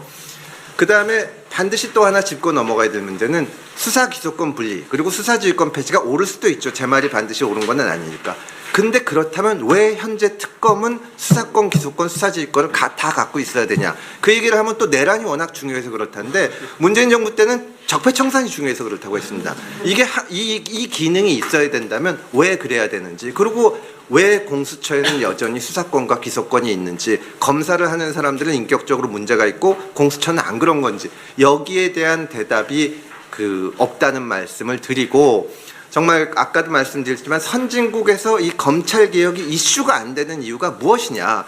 그냥 남들 하는 대로 하면은 우리도 검찰개혁 되는데, 그냥 특수부만 없애면 되는데 왜 이런 실험적인 방법을 해야 되는지, 결론적으로 제가 말씀드리고 싶은 거는 오늘 발제하신 분들의 문제의식과 방향에 저는 다 공감하고, 다만 민주당에서 이거를 토론을 해야 된다. 토론이 반드시 필요하다는 말씀을 드리면서 토론을 마치겠습니다. 이상입니다. 네, 굉장히 흡인력 있는 토론이었던 것 같습니다. 그럼 바로 이어서 그 이군우 가천대 법과대학 교수님께서 토론을 이어가도록 하겠습니다. 네, 박수로 맞이해 주시면 감사하겠습니다. 예, 가천대학 법학과의 이근우입니다. 그 사실은 지금 제 앞에서 하신 네 분 다 거의 동감하는 부분이라, 이게 뭐 또 덧붙이기는 좀 애매하니까 제가 좀 다른 말을 쓰면, 이 검사를 지우면 법이 한 800개는 바뀌어야 될걸요? 민법 찾아보니까 민법 9조에 나오더라고요, 검사가. 그러면 검찰청을 없애고 법무청을 새로 만들어야 돼요. 수사하지 않는 자리에 있는 검사를 지울 수는 없거든요, 또. 그럼 그 자리에 또 다른 이름에 뭘 붙여야 되는데, 검사를 그냥 지운다고 지워지나, 이게. 그런 걱정이 들고, 그 다음에 아마 이거 물어봐도 아무도 대답 못 할 겁니다. 중대재해 수사를 검사가 할 수 있습니까, 없습니까? 검찰청법의 중대사건에는 없거든요. 근데 근로기준법 105조에는 검사가 들어와 있어요. 수사권이 있어. 그 법이 지금도 안 맞는 겁니다, 지금. 거기서만 지워놓고 여기 남겨놨다고요. 대한민국 법률의 세 군데가 지금 아직도 검사가 그 특사경과 함께 수사할 수 있는 제도가 있거든요. 그런 법이 있어요. 그럼 이게 수사권이 있는지 없는지가 불분명하면 있다 없다를 이번에 그 내란 사건에서도 밝혀졌는데, 법원 가서 밝혀지면, 만약 수사권 없는 걸로 밝혀지면 앞에 수사는 다 엉망이 되는 겁니다. 수사권이 있다 없다를 이렇게 복잡하게 만들면, 예, 특검이 우리 수사할 수 있다고 그랬다가 법정 가서 너네는 이거 수사할 권한이 없어 이래버리면 다 떠버리는 거죠. 수사권이 있다 없다를 이렇게 복잡하게 만들면 일단 안 된다. 그런 말씀을 드리고 싶고요. 그다음에 그 각주 1번은 그냥 물어보는 겁니다. 국민 입장에서는 검사만 나쁜 게 아니고 경찰도 무서워요. 일이나 성냥이나 다 무서운 건데, 정치 검사만 있는 게 아니라 정치 경찰도 있고, 제가 지금 역대 경찰청장하고 서울청장 프로필 찾아보시면 아마 80% 가까이는 청와대 무슨 비서관으로 다 근무했던 사람일 겁니다. 말 통하는 사람을 불러 썼기 때문에 그런 거예요. 그러니까 국민 입장에서는 그건 참 그렇다. 그다음에 심지어 언론에 민주당 안이 중간에 새니까 또 어떤 국회의원이 해당 행위라고 그랬는데, 아니 법안을 논의하지 않았는데 그걸 논의 못하게 숨겨놓은 비밀도 아니고 그게 해당 행위라고 접근하는 것 자체가 되게 이상한 방식 아닌가. 꺼내놓고 치고받고 싸워야지. 아까 시뮬레이션 그랬는데 군대에서 도사훈련 하듯이 우리는 나가면 무조건 이긴다 이러지 말고, 이렇게 하면 이렇게 하고 이렇게 하면 이렇게 하고 서로 토론 좀 해봤으면 좋겠는데 좀 그런 문제가 있다. 그다음에 토론문에 안 적었는데 또 하나 고민해 보셔야 될 게, 지금 검사가 내란 특검으로 파견되면 갑자기 특검이 되는 겁니까? 검사인 겁니까? 파견됐을 때의 권한에 관해서는 우리나라 법에 없어요. 자기 신분을 그대로 가져갔으면 내란 사건에서 이 사람이 중대범죄, 2개 중대범죄를 제외한 나머지 수사권을 행사하면 이것도 불분명해집니다. 만약에 군 검사가 특검으로 파견됐을 때 군인 이외의 사람을 수사해버리면 이건 다른 문제가 되는 거예요. 그게 다 뭉뚱그려져 있거든요, 지금. 하여튼 그런 수사권을 자꾸 그렇게 복잡하게 만들면 문제가 있다. 그 다음에 시간이 길어지니까 점프해서 각주 3번 한번 보시면, 형소법 개정하면서 직접주의, 공판 중심주의, 그래서 직접 판사가 듣고 재판하는 게 좋다 그랬어요. 그럼 기소 여부는 검사가 직접 듣고 하면 안 되는 겁니까? 종이만 보고 결정하라고 그러는 게 말이 되냐? 그 바로 밑에 제가 쓰면, 예를 들면 제가 굉장히 싫어하는 영화가 그 범죄도시인데, 마동석이 진실의 방에 가서 자백을 들어요. 조서에는 때렸다고 안 쓰겠죠. 자백했다고만 쓰겠지. 근데 검사가 받아보는 거는 폭력 부분은 사라지고 자백한 기록만 보고 송치해야 되는 겁니다. 피의자를 불러서 너 맞았냐고 물어봐야지. 그걸 지금 막아버리겠다는 얘기니까 그건 참, 그거 어떡하라고 나중에. 한 번은 물어봐야 될 텐데, 그런 생각이 들고요. 그 다음에 44페이지 중간에 제가 그 말씀 드렸는데, 아니 경찰이 내란 수사 잘하고 있었는데 공수처가 끼어들면서 법률 문제가 발생했어요. 수사권이 있니 없니, 복잡한 논쟁들이. 거기 왜 오지랖 넓게 능력도 안 되면서 들어가가지고 시간만 잡아먹고, 그게 문제인 겁니다, 사실은. 그게 더 복잡하게 된 사건.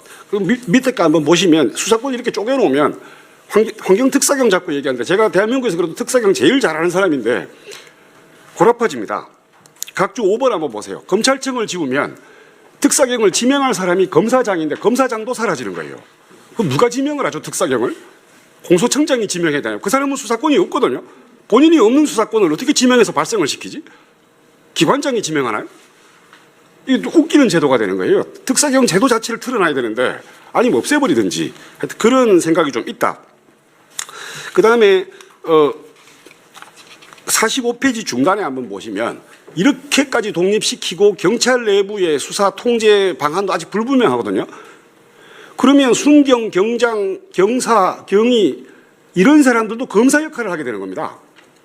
통제받지 않는 권력이 되는 거예요, 거꾸로. 그 사람의 통제에 관해서 지금 경찰 내부적 통제에 관해서 무슨 방안이 나와 있습니까? 그 사람의 잘못된 결정을 어떻게 조질지, 어떻게 리뷰하는지, 경찰 내부에서는 리뷰 장치가 동작하고 있는지, 지금 각 변호사 된 사람들 뽑아다가 넣으면 그 사람들이 이거 수사 잘못됐어요 그러면 경찰 아저씨들이 들어줍니까? 수십 년 수사한 사람 네가 뭐 한다고 그러고 무시해버리겠지. 그러니까 걔들이 사표 쓰고 나오는 겁니다. 그 각주 8번에 제가 적었던 말이 그 말이거든요. 그 각주 6번은 뉴스 많이 보신 겁니다. 50대 경위인 분이 수사권 조정됐으니까 내가 내 마음대로 할 수 있다고 돈 받아먹은. 예. 그건 그 사람이 나쁜 거고, 반면 열심히 수사하고 싶었던 31살짜리 경위 달았으면 되게 빨리 승진하고 열심히 산 사람이죠. 얘가 갑자기 수사 파티에 발령 가서 사건 처리를 못하니까 스스로 자살을 했어요. 그거는 시스템이 잘못된 겁니다. 왜 다른 거 있으면 열심히 할 사람한테 수사도 안 가르쳐주고 민법도 모르고 물권도 모르는 사람한테 재산범죄를 맡기면 어떡합니까? 그건 서로 괴로운 일인 거예요, 사실은. 그렇게 하는 건 되게 시스템이 좀 문제가 있다는 생각이 들었고요. 좀 경찰 내부에서도 그런 거 좀 했으면 좋겠다. 아까도 앞에서도 나왔는데 수사기관이 과잉 수사하는 거는 특진이 걸렸던 하명이 내려왔던 청부를 받았던 그럴 때 열심히 하는 거고, 대개는 귀찮고 수사를 안 할수록 편해집니다. 증인을 안 부르면 조사할 게 안 나오거든요. CCTV 안 보면 없는데요 이러고 그러면 제일 쉬워요. 더 잘하도록 어떻게 푸시하는 장치를 만들어야지, 안 하고 냅둬도 괜찮도록 안 빗낙도록 만들어버리면 이건 참 그런 게 아닌가. 그래서 김예원 변호사님 보통의 피해자들한테는 굉장히 중요한 부분이라, 경찰한테 아무리 가서 푸시를 해도 그냥 뭐 모르겠다 그러고 무책임하게 떠넘기고, 검사도 받아갖고 자기가 어떻게 처리해주고 싶어도 그런 권한이 없다면 내려보내고 계속 도는 거죠. 그런 문제가 좀 있지 않을까. 그다음에 양홍석 변호사님 발표에도 되게 했는데 저는 주목해서 본 게 47페이지는 아마 법안 한번 발의해 보시면 공무원 징계 시효가 너무 짧습니다. 3년밖에 안 돼요. 그다음에 성범죄는 10년까지 가는데 수사 잘못한 사람은 여전히 3년입니다. 근데 이게 대법원 확정 판결 가야 수사의 불법이 나온다 그래버리면 3년은 금방 가는 겁니다. 그래서 제가 각주 12번에 적은 게 그겁니다. 이춘재 사건에서 피해자 시신을 발견하고도 이런 시체가 나오면 안 된다고 사체를 덮어버렸어요. 그게 나중에 손해배상으로 처리했는데 그때 현직에 남아있던 경찰 징계를 못합니다. 사건 발생 시점에서 10년이 지났거든요.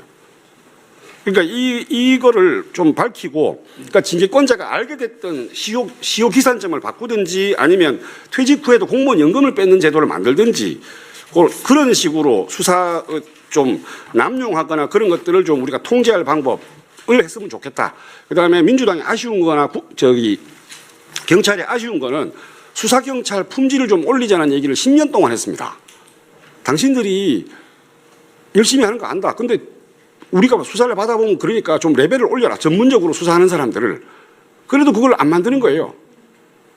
10년 동안 안 만들어 놓고 우리도 잘할 수 있다고 계속 그러면 못 믿겠으니까, 사실은 퇴직하셨던 그 국수본부장 되시기 직전에 제가 이걸 발표했었거든요. 아무 방안이 없었어요. 경찰청과 달리 국수본에서 따로 뽑아라, 수사 전문 요원을. 그러다 퇴임사에 나오더라고. 이런 전문 요원을 못 뽑아서 아쉽다고. 그럼 2년 뭐 했냐고 도대체. 좀 물건도 알고 자본시장도 아는 사람한테 수사를 맡기면 되는데 그 시험 치고 순경 들어간 사람이 뭘 아냐고 도대체. 그런 게 아쉬우니까 사실은 좀 그렇다.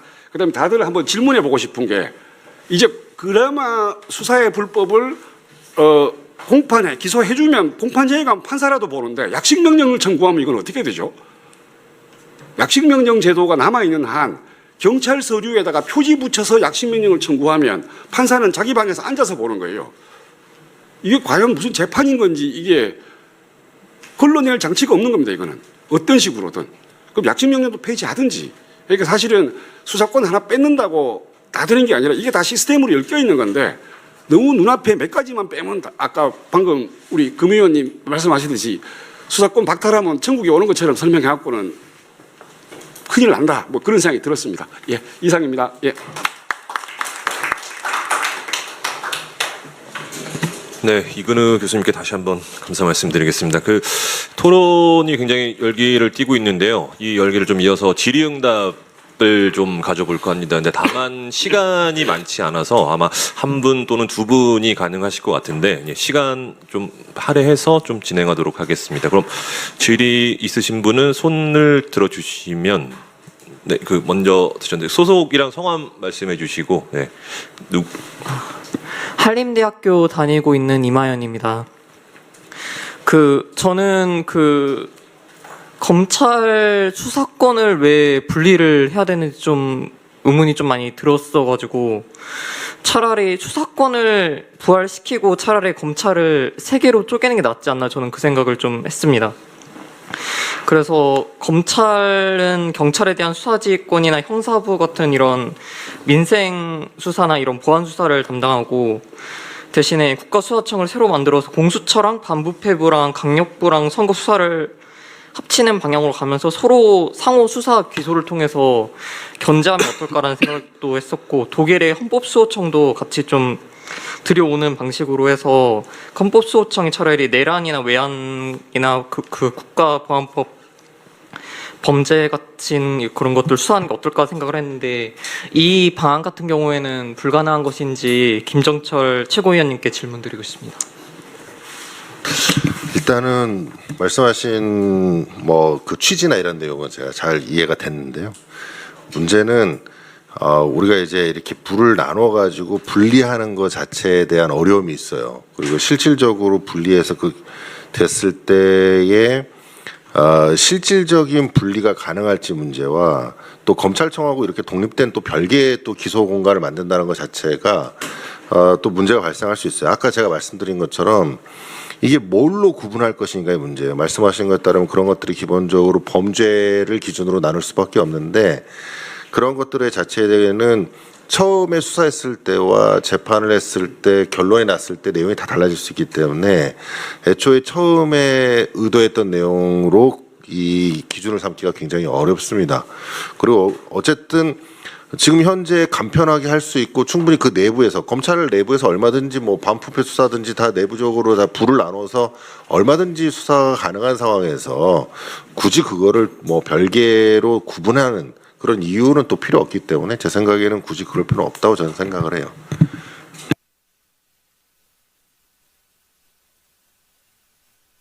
네, 질의응답의 시간이 이제 조금 어려울 것 같아서 네, 질의응답 시간은 끝내도록 하겠습니다. 그리고 오늘 이 자리를 마련해 주신 천하람 원내대표의 마무리 발언으로 이 인사말을 대신하도록 하겠습니다. 네. 예, 너무 좋은 말씀들 해주셔서 제가 뭐 더 보태는 거는 과잉인 것 같고요.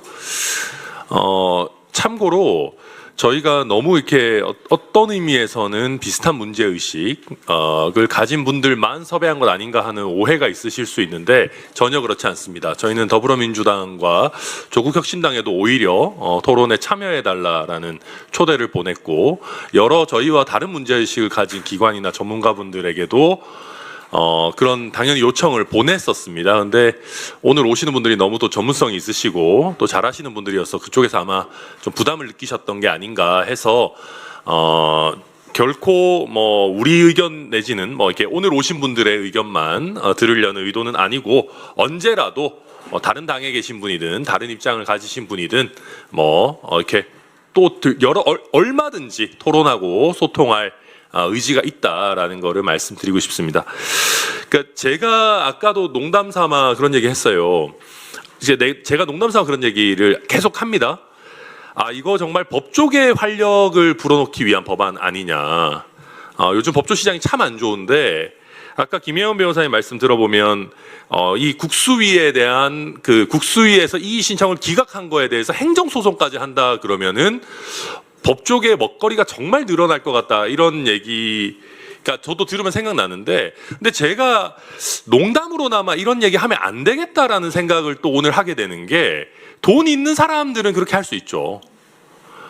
돈 있는 사람들은 이미 경찰 정관들도 로펌에 어마어마하게 있어요. 변호사장이 있는 분들 아니고 뭐 아까 토론문에도 써 있었던 것 같은데, 진짜 뭐 돈 있는 사람들은 이미 경찰에도 네트워킹을 할 수 있는 수단들이 너무 많이 있고, 아무리 절차가 복잡하게 설계가 돼도 이의 신청 뭐 까짓 거 하면 되고 돈 내고 시간은 좀 걸리겠지만, 뭐 경찰이나 검찰이나 뭐 수사가 잘 안 된다 그러면은 뭐 해결사를 동원해서라도 돈만 있으면 증거 자료도 뭐 일정 부분 획득할 수 있을 겁니다.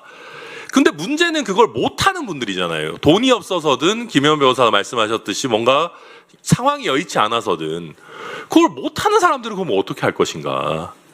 그러니까 이거를 우리끼리 그냥 농담하면서 법조계 소득 늘어나겠네 이러고 넘어가기에는 굉장히 우리 사회적으로 큰 문제가 될 것 같다. 근데 이렇게 큰 부작용이 예상되는 것들을 너무 퉁치면서 또 어떤 검찰은 악마니까 우리가 말씀하신 것처럼 검찰청 폐지의 천국을 만들어야 된다라는 그런 굉장히 복수 감정을 앞세운, 내지는 굉장히 어떤 세부적인 토론을 봉쇄하는 형태로 우리가 입법이나 정책을 운영해서는 안 되겠다, 그런 문제의식이 더 좀 오늘 이 토론을 하면서 짙어지는 것 같습니다. 제가 말 보태지 않겠다고 했는데 또 거짓말했네요. 어쨌든 그래서 저와 저희 개혁신당 그리고 뭐 많은 분들은 누구라도 토론하시고 싶다 그러면은 저희는 언제든지 달려가서 열심히 토론하고, 또 저희들의 오늘 나온 말씀들 잘 또 종합해서 적극적으로 대안도 제시하고 뭐 이렇게 하겠다라는 말씀드립니다. 오늘 긴 시간 또 들어주시고 또 참여해주신 모든 분들께 감사드립니다. 수고 많으셨습니다.